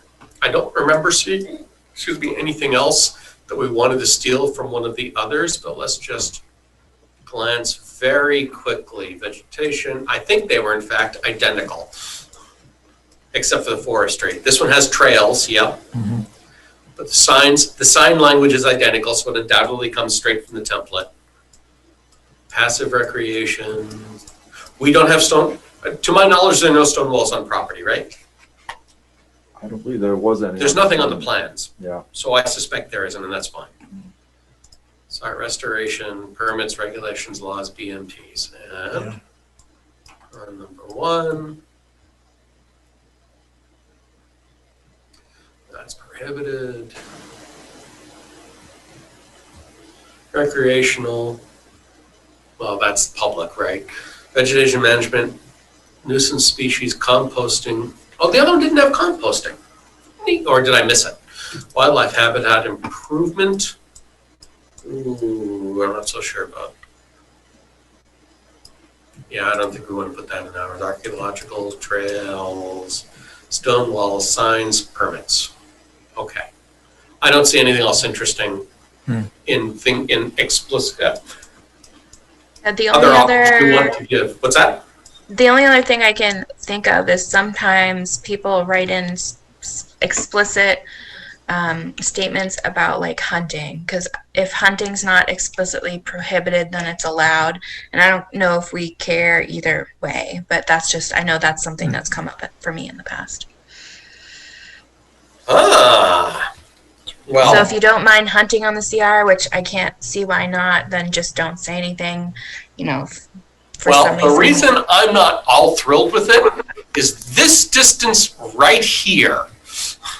Well, they'd still have to comply by hunting regulations. So if they're too close to a home, obviously they can't hunt, but it's just use of the property in general. Right. It is allowed. I don't know. What does the commission think?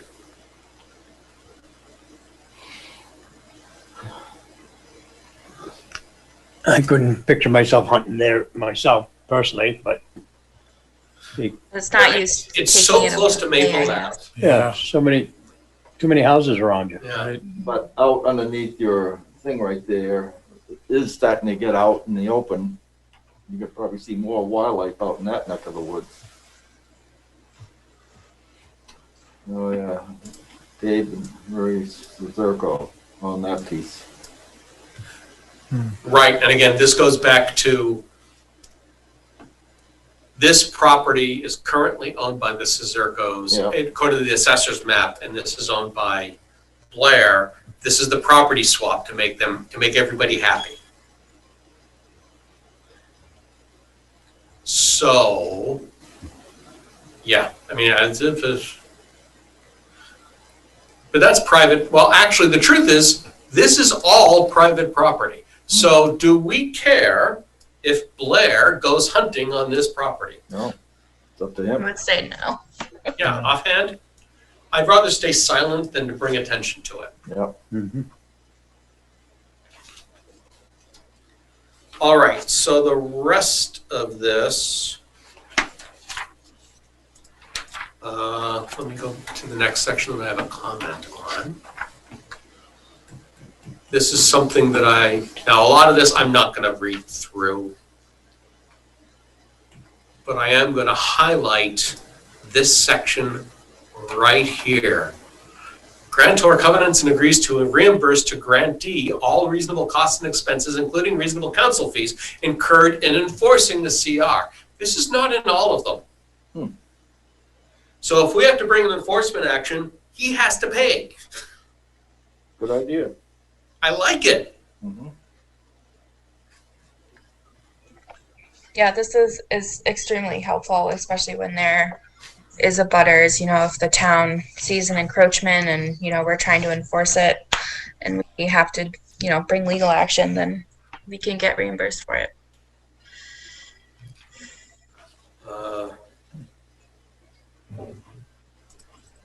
So I'm just gonna, legal injunctive relief, man, lots and lots of legal words here. Non-waiver, disclaimer of liability, acts beyond grantor's control, access, extinguishment. Oy. This one is different and it's not, this has changes. Let me go to, why does it say 3? So 3 is 2. Let me go to the disclaimer access. There we go.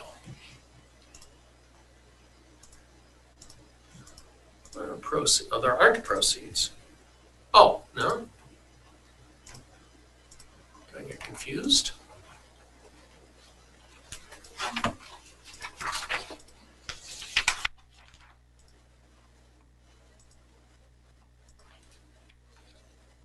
Proceeds, there we go. Oh, that's why, because I saw this was not, this also has, yeah, this one's also different from ours, but it might only be different in including the CPA at the very end. Grantor and grantee agree that the donation of this conservation restriction gives rise to a real property right immediately vested in the grantee with a fair market value that is at least equal to the proportionate value that this conservation restriction, determined at the time of the gift, bears to the value of the unrestricted property. Hold on, I lost my spot. Value of the grantee's, what? The time of the gift bears to the value of the unrestricted, oh, that's why, okay. Unrestricted property, okay, and this, it's a small change to this one. This one, ours says unrestricted property, the other one, or somebody says, my mistake. Ours says unrestricted premises, this one says unrestricted property. I don't think it's an important distinction. This one also says at that time.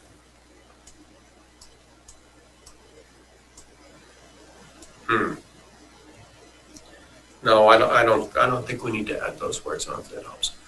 Such proportionate value of the grantee's property right shall remain constant. Any proportionate value, okay.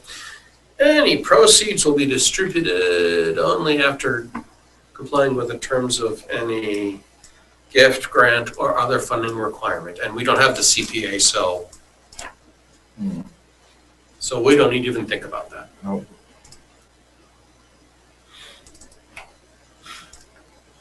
I don't know, do you think somebody might object to us trying to pass to raise their tax bill for the CPA again? Yeah, that's how we bought that property. Oh, yeah? Well, for the towns that can pass it, more power to them. Correct. Rutland's, I know Rutland tried once. Did we try twice? Once that I know of. Yeah, okay. It probably is only once then. Yeah. Fine. You know, it's very minimal too. Yep, and it did not go well. No. Did not. Okay, cooperation regarding public action. That's 6. Words.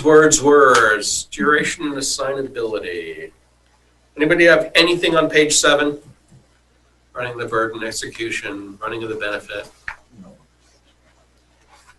Words, subsequent transfers. What's that? I think the rest of it was just standard. I'm thinking so too. I just want to at least run, make sure everybody sees it, even if they don't really read it. Estoppel certificates, non-merger, amendment, effective date, notices, controlling law, liberal constructionists, all, I agree, standard words. Subordination. And included are these things, blah. Okay. So I would maintain that we need, as I said before, an Exhibit C that is liens and encumbrances on the property that includes the sewer easement. I hope that that's all there is for encumbrances on this property. But I don't know. That's a title search problem.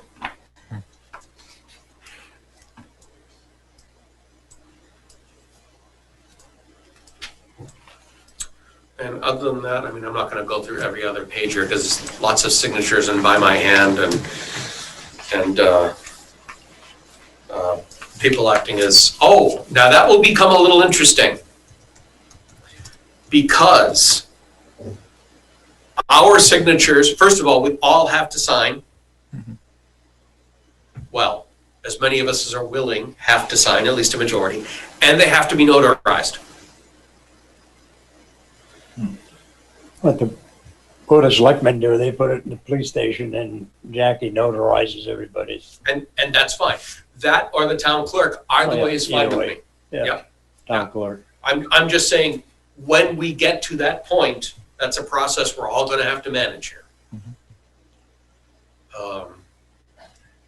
So are there any other thoughts about this CR? The only other thing is if we want a baseline, so Oh, yes, thank you for reminding me of that. The bounds? No, this is pictures and descriptions that lay out the state of the land as we're taking ownership. Well, as the CR comes into effect. So that we have something concrete to compare against in case anything changes. Okay. Now, that is something we would be responsible for generating, this baseline report. Do you have an example small baseline report? Because that actually, what section does that go in? I know it does somewhere. Oh, look, here comes Chris Spalding. Anywhere taking a drone flight over it and taking pictures? That is one way to do it. I think also going in with a camera to just take pictures of the streams and the trees and the density of the vegetation and all of that. I think we just need to document that we can fall back on if we have a question about changes. So that when somebody dumps his lawn clippings, we can say, here's the picture that shows it didn't used to be there. Yep. It's right next to your property, quit it. Or you clear cut the entire property. That's not in what you're allowed to do. Because I'm thinking, the leaves are going to start falling here in another month and a half or so, and yep, it'd be a good time for something like that, and a lot easier. Sure. Looking down. Yeah, I think a drone would be a fine solution if we could find one. Water department, ask them if they can borrow. There you go. Neil Viner, I think, has one. Okay. I have to talk to DPW anyway on other matters, so I can. Do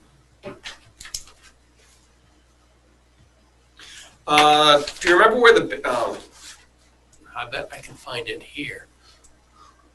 Where the text about baseline. Right there. Yes, okay. So it's a matter of putting it into the purposes section of the document. Fine. All right. Oh, Melissa was gone. Hey, Melissa, you're back. Hey, Melissa, you're back. I only leave this meeting. I don't get kicked out of any other meetings. I'd like the record to show that. Duly noted. Okay, so as I was saying, we need to add the whole baseline report thing. I might muck with the language a little bit, but not a lot. Because we know it's going to be prepared by the grantee with the cooperation of the grantor, maps, photographs, and other documents, and it all makes sense for us to be able to reference it in the future. So I will add this to our edits. And I can try and find a local land trust that's familiar with them. I use Sudbury Valley trustees at work, sure, but I don't think they reach out this far, and it's because it's not that costly to do, and they do it so quickly and so easily. Nice. So I'll see if there's anyone in our area that we can kind of shoot over to make it a little bit easier. And because of the attributes of the property, we could probably pay for it out of our Wetlands Protection Act fund. Good use. I think that would be a good and valid use of it. Yeah. I have been advised recently by a special counsel that we should not be using it for open space. Oh, really? Only for administration of the Wetlands Protection Act. Oh. I tried. Let me not say what words just came to mind. So. Yeah, I know. All right. So anyway, we'll figure that out. I'm not going to worry too much about it. Any other thoughts about the conservation restriction? So I will come next time with markups that we can agree to. And then once we agree to those, I will send them off to George for his approval. And assuming he approves, we'll send it off to EOEA for preliminary approval and get the process rocking and rolling. Okay? Yeah, if you need any help, just let me know. Absolutely. Thank you very much. Well. Oh, where is our agenda gone? So, wait, no. Agenda. All right. So we talked about the order of conditions. It's time to discuss 40 Prescott Street, and unless I'm mistaken, we're doing this at just the right time. I have seen a number of emails on this topic.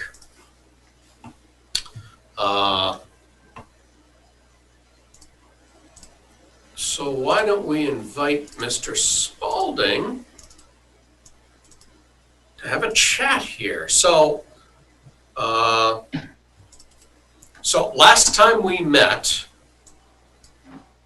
we came up with a round of suggestions and changes to the plan, which Tamika sent off to Mr. Spalding.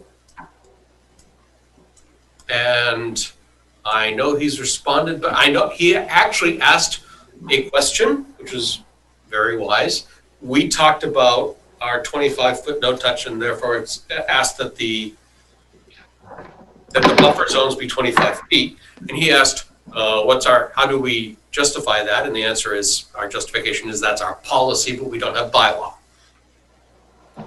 Tamika, I assume that's basically how you responded to him? That is correct. Good, okay. So I have not read anything since that exchange took place, though I'm sure we've seen more, right, Tamika? Yes, we have. And I uploaded to the Google Drive the reply here, which Alan is here as well. And then, right, because I have the DCR response, which we read last time, right? Yes. But I did not see our other responses in there anywhere. Now I've lost my cursor. So let me take another glance.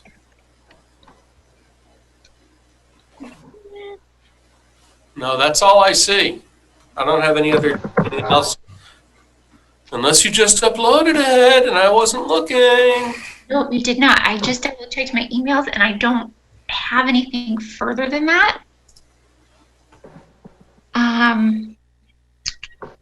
Yeah, my last, hold on. I apologize. Let me just double check this real quick. Nope, I have the email that was sent to me from Alan. And that was all that I have. Aha. Okay, well, I also see Mr. Rantala right here. I hope I'm not butchering his name. Nope, you're saying it correctly. Astonishing. Okay, so we see your email. Oh, actually, you can see it as well because you should have the same screen everybody does, which is your email from 8/21. Were there any other exchanges since 8/21 on this? Yeah, I forwarded to Mika an email about an hour and a half ago, so I don't know if you've seen it yet. Really, Chris gave us an updated plan. We kind of agreed on a 15-foot buffer zone rather than 20 that we originally asked for. Just along the stream line, though. So we didn't ask for a, revegetated strip along the wetland because we don't really have buffer zones from wetlands. Yeah, let me find, hold on. Let's see if I can find. The plan is not on.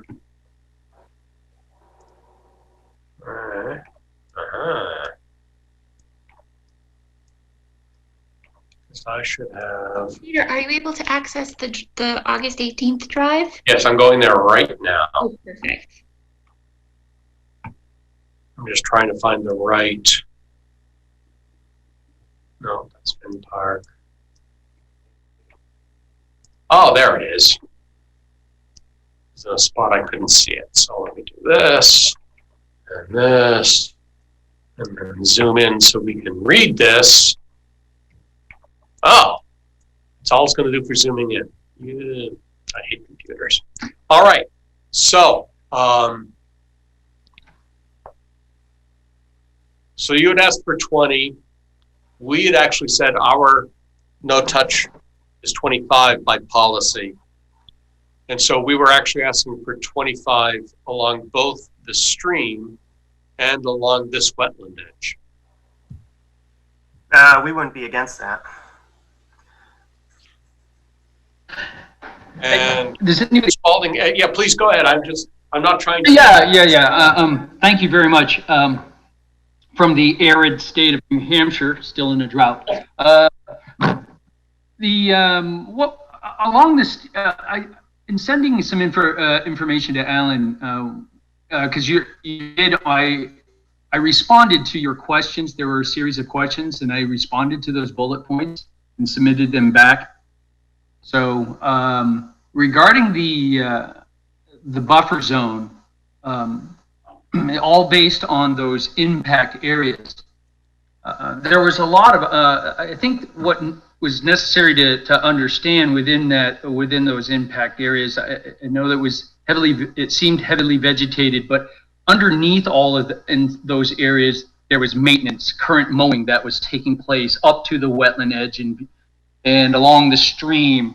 Most of the condensed vegetation was up along Prescott Street, in area 2, area 1 being more east of the property.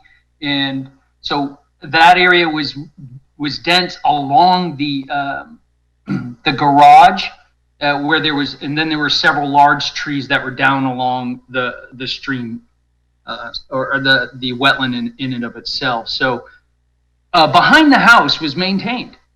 And so it's a matter of what's the recipe for the appropriate mitigation, and what are we trying to offset here?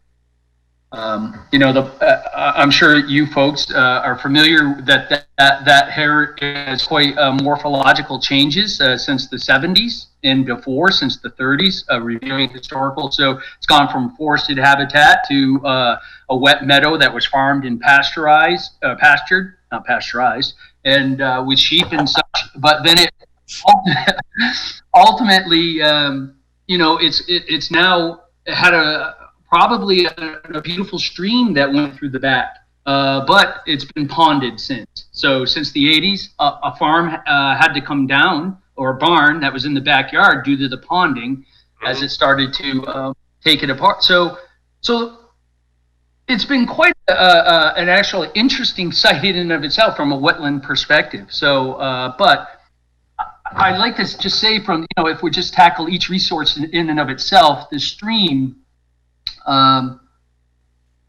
those areas there, where, yes, and thank you for bringing up where it was white there in that white area, that area under it, and there are photographs that show it, was lawn. There was lawn, and so you had yard trees, and that really was taken down. So was there a lot of, filter strip going on in that area in terms of, herbaceous layer? Nah. They were mowing right up to the stream edge. And so what we thought in talking with Alan and talking to the DCR, at least on the came up to a very nice scenario where 15-foot intact herbaceous layer, shrub plantings along that strip from Prescott Road all the way down to the wetland resource, and it will be a nice little vegetated strip that will provide some meaningful shade and cover in time, at least from that area. And then the other side of that wetland being allowed to regenerate in totality. So, and then the other resource, in talking with the in my bullet points and having conversations with the Moody's, there's a lot of different professional judgments on what makes a viable filter strip. Well, what's the slope of their property? Well, you have 3%, and I'll just use 3% or less are great. 5 probably is sufficient in my professional judgment, but having noticed that you guys had requested 25 feet, which would come up halfway, and if you review any of those photos, you can see the grass that was in the backyard that had been there, that they had maintained, would bring it halfway up to their doorstep. So, and they're already, the pond in and of itself, due to the elevation of the beavers, is already encroaching and taking, which, the line is where the water is. But doing some detailed analysis, a little plunking out in the wetland, you could find that the morphological features in the wetland soil in and of itself hasn't quite taken place yet because the water had risen. So in time, as if the beavers keep it there, those changes will take place. But so I thought it was reasonable with a vegetated filter strip of 10 feet, intact from the impact zone, to their standing double, or is it a triple tree in the background, would really suffice for stormwater, nutrient attenuation, all of those types of things, and providing a corridor for the amphibians in the transitional zone between the upland and the wetland habitat. And that's really, I think, for my trying to take a common sense approach in meeting the objectives of the environment and also the property owners at the same time. Well, let me start by saying, sir, this is the government and we have nothing to do with common sense. You should know that. Well, we're on the same page. So I'd like comments from the commission, please.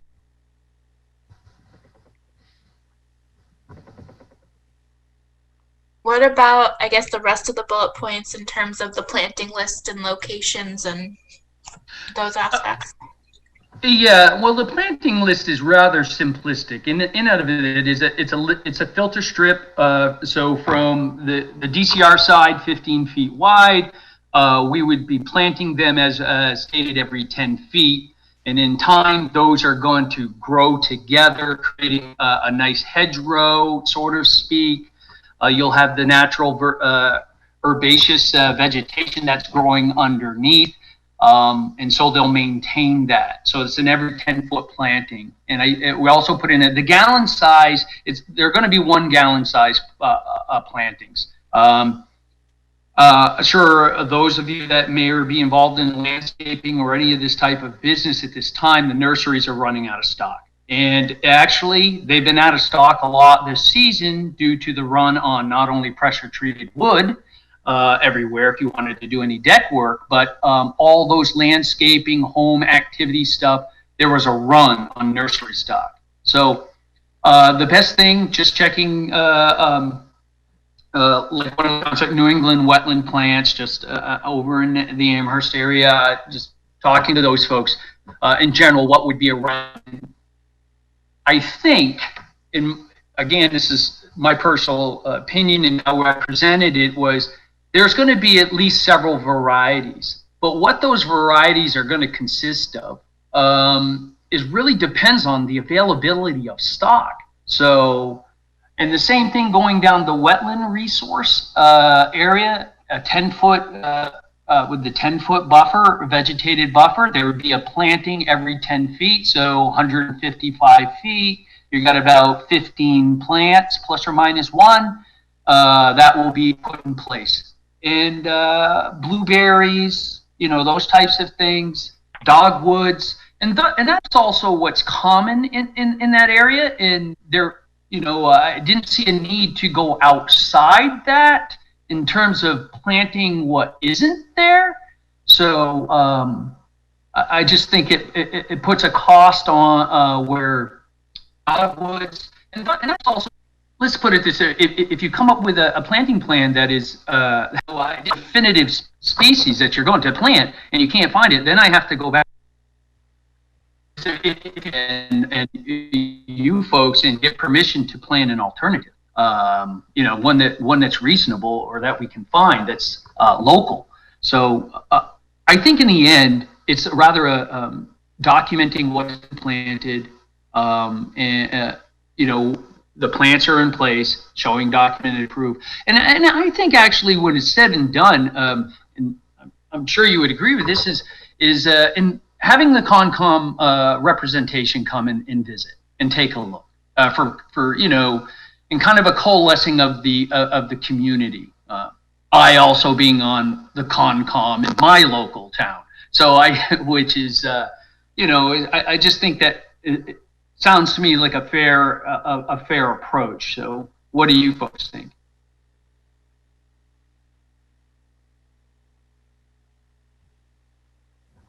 I think that's reasonable. I think I would agree. Yeah, plants are definitely hard to come by. I know the Native Plant Trust just had their member sale. And I know Bigelow Nurseries usually has a good amount. I think just giving us the list, of what's available and what you're purchasing would be good once you have that.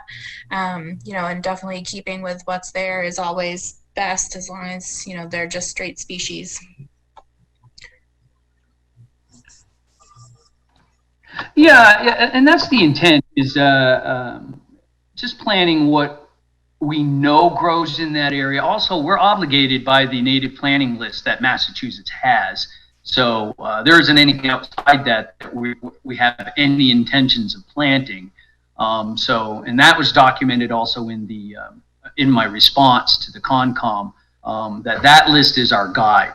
So I just tried to indicate the 4 or 5 species that that typically work very well. Especially we have a spodosol soil. It's a little acidic in the upland there, so sheep laurel, things of that nature. Also blueberry grow very well in that area, and that's important. So to also pick those. That's why picking those species that match that habitat, something that I was trying to be focused on, like mulberry and those types of things.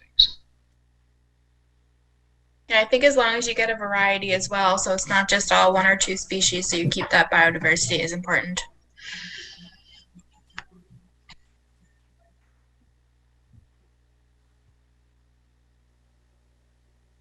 Okay.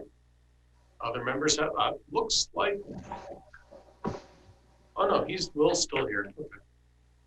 Will, questions or comments? No, I don't have any. Jared? No, I think I'm all set. Skip? No, I'm good. Okay. I note the mitigation plan notes talk about a 10-foot wide vegetated buffer down here in the text. Yes, this is correct. That is not the final plan. In fact, I have the final plan, Mr. Chairman, loaded in an email and ready to send to it any second. It has a 15-foot for the stream and 10-foot for the wetland. Yes. Okay. Yes. Those changes have been made. Okay. And is that 10-foot buffer, is that still just like one plant 10 foot out, or what is making that? It would be a 10-foot vegetated strip. So, and then you'd have your planting would be within that. So if the plant does grow bigger, typically you try to center that planting as best you can within that, and then the plant generates. And all these plants are typically going to be about 6 feet or higher. Some of them, especially if a speckled alder gets planted in the area, which everybody knows can grow to 15 to 20 feet in good conditions. So that's really how that is going to work is that those will be centered within those plantings. Okay, so it's really kind of like a 10-foot Yeah. reestablished area, so just no mowing 10 feet, and then within that 10 feet, there's a plant every 10 feet. Correct.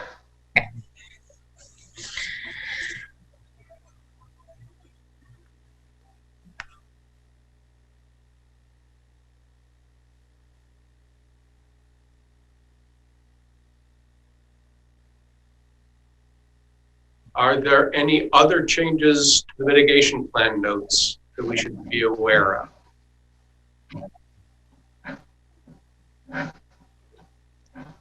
Is October 31st still a viable date?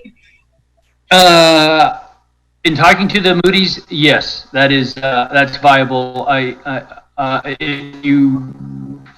I know you're a little more south than me. If mid-November is something that you folks would feel that also works, but they want to put this to rest and wrap this up and get the plantings in as soon as possible. Yeah, I think as long as they get in, I mean, obviously the timing, whatever will allow the best chance of survival is key. Yeah, we're actually coming at the right time to plant all this. Yeah. And I sure wouldn't want to try and get them in the ground in November. But they can survive. It all depends on what happens weather-wise. Otherwise, how cold it is at that point. Yeah. When's our first snow this year? Okay. Well, up north, we'd like some to fill our aquifers. We're so dry. Oh, I know. Oh, I keep thinking of the same thing. I'm scared every time we get no snow in winter.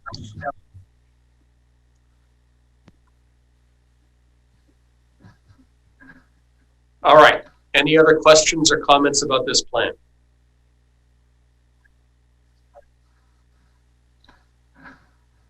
Is there more for us to discuss here? I think just getting that final plan and then, notification when the plants are going in and the ones that are selected so that we can kind of keep it as a, can still be a running agenda item just to make sure that everyone's, taking a peek by and keeping up with it. But I guess, Melissa, what I'm asking is, assuming that we get the changes we expect to get in the final plan, and we provisionally accept this plan and move on. And granted, you're right, we're going to carry it. We're going to keep watching. And I agree that we should go out there and visit and see the property when it's all set, or when, when the plants begin to establish. And I think that's all process we should manage. But is there any reason, given the information we have and the information that was said we're going to get very quickly, to not okay the planting, the zones, the buffers, so that is there any reason to hold up the work from beginning? That's the question. I don't think so. Not if he does what he says he's going to do. Right. I agree. Okay. Like mentioned, it's the right time of year. Let's take advantage of that. Okay. Then I would like a motion for the commission to accept this mitigation plan with the provision that we will get the changes that we expect in the next. So days. moved. You did a nice job. Yep. So moved.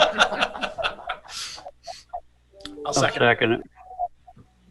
Seconds galore, and I think it just arrived, didn't it?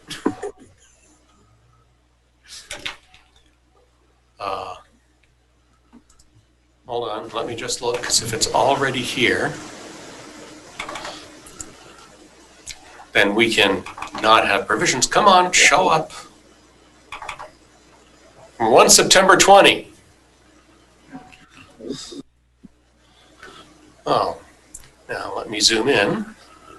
Yep, 15 feet. That's it. I liked the detail in the last revision that had all the triangles and. No, I'm fine. You're so picky, Peter. You're worse than me. How many times a day do I hear those words? Okay. Yep, 15, everything looks good. Talked about the plantings. We talked about the strip. Okay, then I will ask you to amend that motion to approve this plan. I amend my motion to approve the plan just presented at whatever time it is, 8:26. I'll second. Okay. Roll call. Clark. Aye. Gentilucci. Aye. Danza. Aye. Cannon. Aye. Crane eye. Huzzah. So Tamika, as we said, we'll carry this for a couple more meetings to watch as things go on and as we get notification of plantings and everything. And I'm gonna, no, yes, I will. I'll say it out loud because this is as good a joke as any. And I pray I'm on vacation when the sidewalks happen. Or worse, in solitary confinement, in quarantine. All righty. Then I think we are done. Mr. Rantala, thank you so much. Mr. Spalding, thank you so much. Thank you very much, Commission. Appreciate your help. Thank you. Thank you. Thanks, guys. All right, let's see how quickly we can get through these last couple items. 136 Maple Ave follow-up. Do we have any? Who has anything on that? So I've emailed the forester twice now with no response. And the only information I have for him is an email address.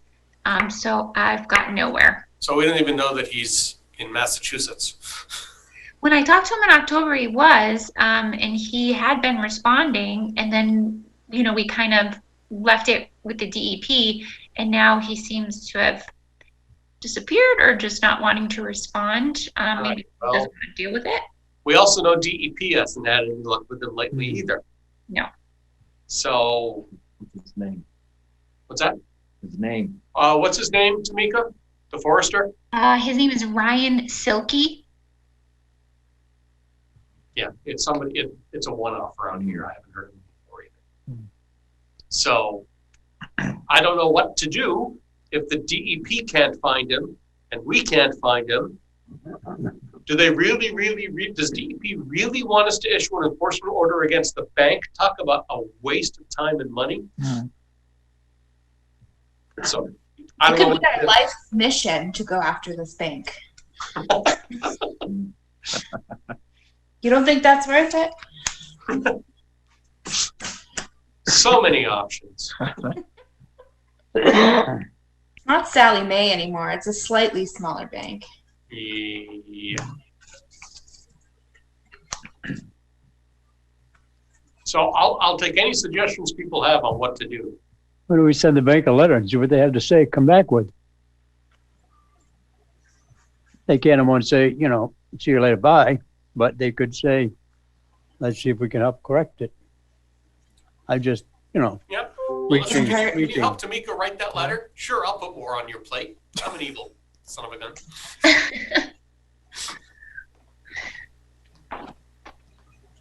Did you say my name? I asked if you could help Tamika write that letter to the bank to say, this is what we'd like to see done. Yeah, I can do that. Thank you. Sorry, you keep coming in and out. I don't know if it's your side or my side. I'm hearing it too. It could, well, it's probably those darned electioneers closing up shop and trying to transmit all of their stuff and chewing up all the Wi-Fi bandwidth. I see. All right, moving on, HPDD review. I'm going to punt this till next time.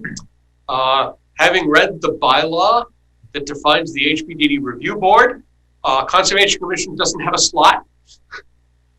And when I asked the chair of the RDIC about it, who is the super board, he didn't seem aware of that. So, yeah, because Joe was on it. well, because we were asked to put one on, but if you go to the HPDD Review Board is 5 members, 2 from the RDIC, 1 from the ZBA, and 2 at-large members. Yeah. Peter, I can't tell you, I don't know if it means anything, but Tim Narwhal resigned Correct. from the board. Well, yes. Well, that was my it was interesting to me that he was asking for Concom participation when Concom is not inherently a member of the board. I'm not against it. Now, on top of that, I asked the questions like, what's the time commitment? We don't know. Next week, 6 o'clock, Wednesday. Yep. Yeah, but that's your meeting. That's not, not these guys. HPDD. Yeah, it's board. HPDD. Yes, I'm on that board. Oh, you are? Yeah. So I know you haven't met that many times. No. But now that you have something to review, something to review, that was one of the questions that everybody here wants to know. I know I can't be that member because I have less than 0 time to give. So what is the time commitment that we're asking someone to put in? Heaven only knows. Exactly the answer that I think is honest. Yeah. It seems to just depend on if there's something to talk about, I guess. Well, I mean, the truth is the review board really has no business until there's something to talk about. And right. Solar, we were going to talk about the solar. Come on, brain. The concept review plan, you mean? Yes. Oh, yeah, maybe that's what it was, the contract review, or was it the solar? It's the concept review plan for the solar facility. Okay. Yeah, it's supposed to be a meeting that includes the applicant to hopefully get some additional information on where they're at with the grid and stuff like that. Yeah. So that is, what are the other questions we wanted to figure out? I think what's the time commitment was the big one. And my other one, just organizationally, are we taking that large slot? I'm just asking organizational questions because I'm not, if anybody would like to volunteer, please speak up. Who wants to meet Wednesday at 6? It's coming Wednesday. Tomorrow night. No, the 9th. Next week. Next Wednesday. Okay. Would said person have to go about it the way that you would for any other board, where they'd have to have a letter of interest and a letter of recommendation, or is it different because it's a review board? It is different because it is a subcommittee of the RDIC, and so it's my understanding that we would nominate whoever wanted to go, and RDIC would have to approve it. Interesting. Okay. Because this is not a board appointed by the select board. I believe that the next RDIC meeting is scheduled for September 16th. So even if you wanted to see if there was any additional info we could get between now and then, we'll be meeting the day prior to that. Right. Well, I don't know that we'll get information any better from somebody who's on the board. No, probably not. So, though I will have to be more pointed in my question, I'd like to say, where does this seat come from? Or have they mysteriously added a 6th seat? Joe was appointed a long time ago. Yeah, I remember that. Yeah.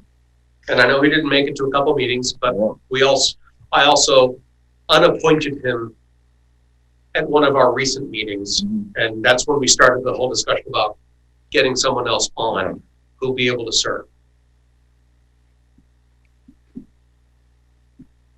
I know, when I had asked for who the members were, because I needed to know for RDIC because nobody really knew, and Anita sent them to me along with a document, and in the document it stated that the board was designated to be no more than 5 members.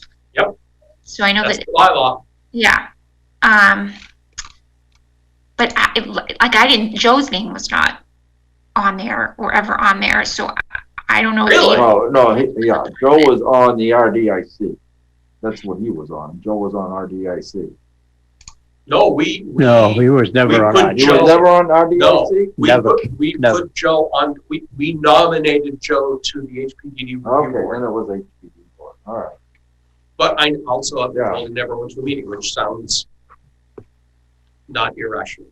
All right. Well, didn't have that many meetings. Yeah, exactly. to. So not hearing anyone asking to volunteer, I'm going to put this off for another meeting. I'll try to get clarification from where the seat comes from for our next meeting. 133. Thank you, Peter. What's that? Thank you, Peter. 133 Glenwood Road. What's happening on Glenwood Road? I can provide an update on that. Awesome, please do. So some folks may remember this came up, may have been like a year ago, almost a year ago at this point. And 133, and I think it's the next property up, 141, are both owned by Mr. Hooper, James Hooper. And I had met with him, again, I think it was probably fall of last year that I first met with him to take a look at it. And the issue he was seeing is there was some drainage from the roadway that was discharging onto his property and was causing very wet conditions. He had sent me some photos during a storm event, and there was quite a bit of water that was draining onto his property. This is right where the rail trail hits Glenwood, and there's a couple of culverts. And I had a site walk last week. I reconnected with Colleen Abrams from Wachusett Greenways, and we did a quick site walk last week, took another look at it. And as it so happened, when we were walking the site, they were actually doing some work. We were taking a look at that culvert that it comes down Glenwood, north on Glenwood, and then goes underneath the rail trail and then discharges onto Mr. Hooper's property. The DPW is actually everyone seasickness with my wandering around the town. It just so happened when we were out there, it was good timing. The DPW was replacing a portion of that culvert, not at the rail trail, but further up Glenwood, south on Glenwood. I think it was a section that had partially collapsed at a resident's driveway. Yeah, it sounds like they're also trying to solve the icing in the roadway during winter, because it would all melt and go into the street and make a real hazard on Glenwood. Right, right. So they were replacing a section of pipe, and while we were there, Colleen and I spoke to one of the gentlemen from the DPW, spoke to him. He just offered up some of his opinions. We walked the area. We talked about a couple of options, and at this point, Colleen is reaching out to Joe, DPW director, who she has already spoken to before. But we think the next step that makes the most sense is to reach out to Joe. Probably at some point, myself, Colleen, and Joe would take a closer look at some of the options that we discussed last week. We think one of the options that we discussed that makes the most sense, and this is something that Colleen said as part of Wachusett Greenways that they would be willing to help with, probably would still need some assistance from DPW, is to reroute that culvert that right now goes under the rail trail and discharges right into Mr. Hooper's property at 133 Glenwood. There's a swale on the south side of the rail trail, an existing swale, to essentially send the water down that swale so it would head west and put in a new culvert under the rail trail. Ideally, that would discharge either at the southwest corner of Mr. Hooper's property or just to the west of that. I believe that property, that's another abutter that owns that property, so there'd have to be an agreement somehow. But that's kind of the idea right now, is we think that's probably the best solution to make this work. So Colleen's reaching out to Joe, and I told Colleen, just, keep me in the loop. And I had already let Mr. Hooper know that I met with Colleen. We are looking at a few options. We're working with the DPW to try to figure out what would make the most sense. See, I'm wondering if this map thinks this stream is that what it marked as a stream is in fact the swale. It probably is. Because in fact, it's a drainage swale. Yes. And actually, one option we talked about is this swale, if you follow it, Peter, heading west, it continues along the rail trail. And there's a property that I believe Colleen said Wachusett Greenways actually owns. It's that small piece right there. Yep, right there. There's actually an existing culvert that goes under the rail trail there. It's almost completely underwater, but we were able to find it. I think it's a 2-foot culvert maybe. It looked like an old, almost looked like a cast iron pipe, but I think she said it's actually a clay pipe. And it goes under the rail trail and discharges to the wetland to the north. Right, okay. So there is a fairly long, it's got to be, I don't know, I forget how long it was. We counted it. It's Well, pretty far down. If this is 20 feet is an inch. It's pretty I mean, far. There's our scale. There used to be two sidings, two rails up above there. The train could pull off and wait for another one to go by it. Okay. That's why it's so wide. Okay, Yep, yeah, yep. yeah. And, Yeah, it's a pretty wide Yes, strip there. I think she said it's about 80-ish feet. yes. Obviously the walking surface is less than that, Of but course, the yeah. to the right of way lines, it was about 80 feet, I think she said. And, So- I believe that's Shirley Warren's property now. Yes, that's right. Above. That's right. Yeah. It was, yes, Shirley Warren. Yeah. So that's where we're at right now. Okay. Colleen said she would reach out to Joe to have another conversation, and we'll see where things go. I want to go down the other end. No, the other way. Okay, stop. All right. It doesn't connect, but it might. Just looking, you guys might be involved later on. Okay. Brintnal Estates, when they start working on it, might have to be connected to the rail trail, so it might have to come out through there someplace. Yeah, I've heard about that. Okay.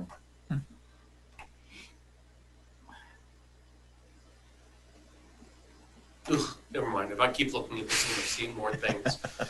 And I don't want to see more things. Oh. I want to close up shop because, my God, are we just long tonight. Peter, if I may, Second that. before you guys wrap up, I don't know if everybody saw the email that I sent from Mr. Benander, just asking if you guys wanted to do a site visit before they started work at a property where we had already issued an order of conditions. Which? I don't know if you recall it. We did this one not too long ago. It's down on Route 68 next to Moose Crossing. They're doing a driveway repair. Oh, yeah. I remember that. Is that the one that has got two crossings on it? Yes, I believe so. So he had reached out and just wanted to know if the commission wants to inspect before they commence work replacing the culverts. What's the commission's pleasure? I was going to say, Tamika, did you ever get any clarification on whether it's straw or hay bales that they put I in? did. So he said he misspoke. They are straw wattles and they are in place. Excellent. Okay, that's good.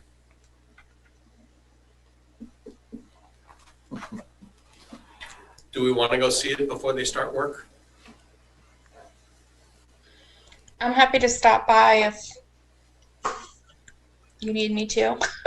I think it's good practice, to inspect the erosion controls before, so. Yeah, Alright. I feel the same way. If we wanted to find a time that works for, a few of us, if we want to organize it, that makes sense to me. Well, Actually, I and- did just stop by on our own. We can do that too, but if we wanted to meet with, to make sure that we understand the exact scope, because sure, I remember certain things about the plan. Yep. But if I want to really, if I have questions. I think it would be a more productive site walk if we organize it with the applicant. And Tamika, one of the other things that we started requiring is that contractor affidavit. Have you gotten that from him, do you know? I've never gotten that from anybody. Okay. Might be something that we want to start reminding people with the order of conditions, maybe when you give it to them, just handing them that sheet printed out. If you don't have it, I can resend it to you. Yes, can you resend it to me, please? Yeah. Because I'm not sure where I have it. That's fine, yeah. That would be perfect. Thank So you. how When I about, was on a Concom a long time ago, they were supposed to post it. Is that what you're referring to? The order of conditions? Literally post the order up on a tree. no, we haven't asked them to do that, but No. we are asking for affidavits that any subcontractor has reviewed and will follow the orders. They do have to It post the takes- file number, right? Yeah, post the file number, and it takes some relief off the homeowner. Right. It's just to provide some, if not for us, for the homeowner. If we have to go after the homeowner, then they have something to go after kind of the contractor with if something goes wrong. Right. Mhm. So how about I'm just going to propose my usual Saturday at 10 a.m. site walk. This Saturday coming? Yeah. All right. That works for me. I'll be I'll here. try and make it. This one's going to be. Okay, I'll reach out to the applicant, and if that doesn't work, I'll let you guys know. Otherwise, I'll get it posted, and hopefully it'll work out. I'll also ask him about that affidavit as well. Fantastic. So that's it. 139 to 143 East County.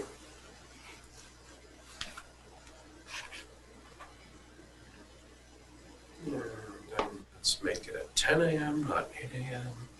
Let's make it 10 a.m. Sheesh. And hey, it's got alerts just like it ought to. All right, now you're in my calendar. Who knows if I'll remember, but that's a different problem for another day. Are there any other matters to come before the board, the commission this evening? Just to say thank you, and it was nice to go down memory lane. So, Dick was a long time member of CONCOM. Well, you were on it for 25 years, right? 25 years, yeah. Wow. Yep. Wow. So I'm sneaking out. Take care, everyone. Thank you. Thanks, Dick. Hi, Dick. Motion to adjourn? Oh, we have a motion. I'll second. Second. I think we should discuss this for a couple I think we should too. Roll call. Discuss to Mark. adjourn. Yeah. Gendelucci. Aye. Danza. Aye. Cannon. Aye. Crane, aye. We are adjourned.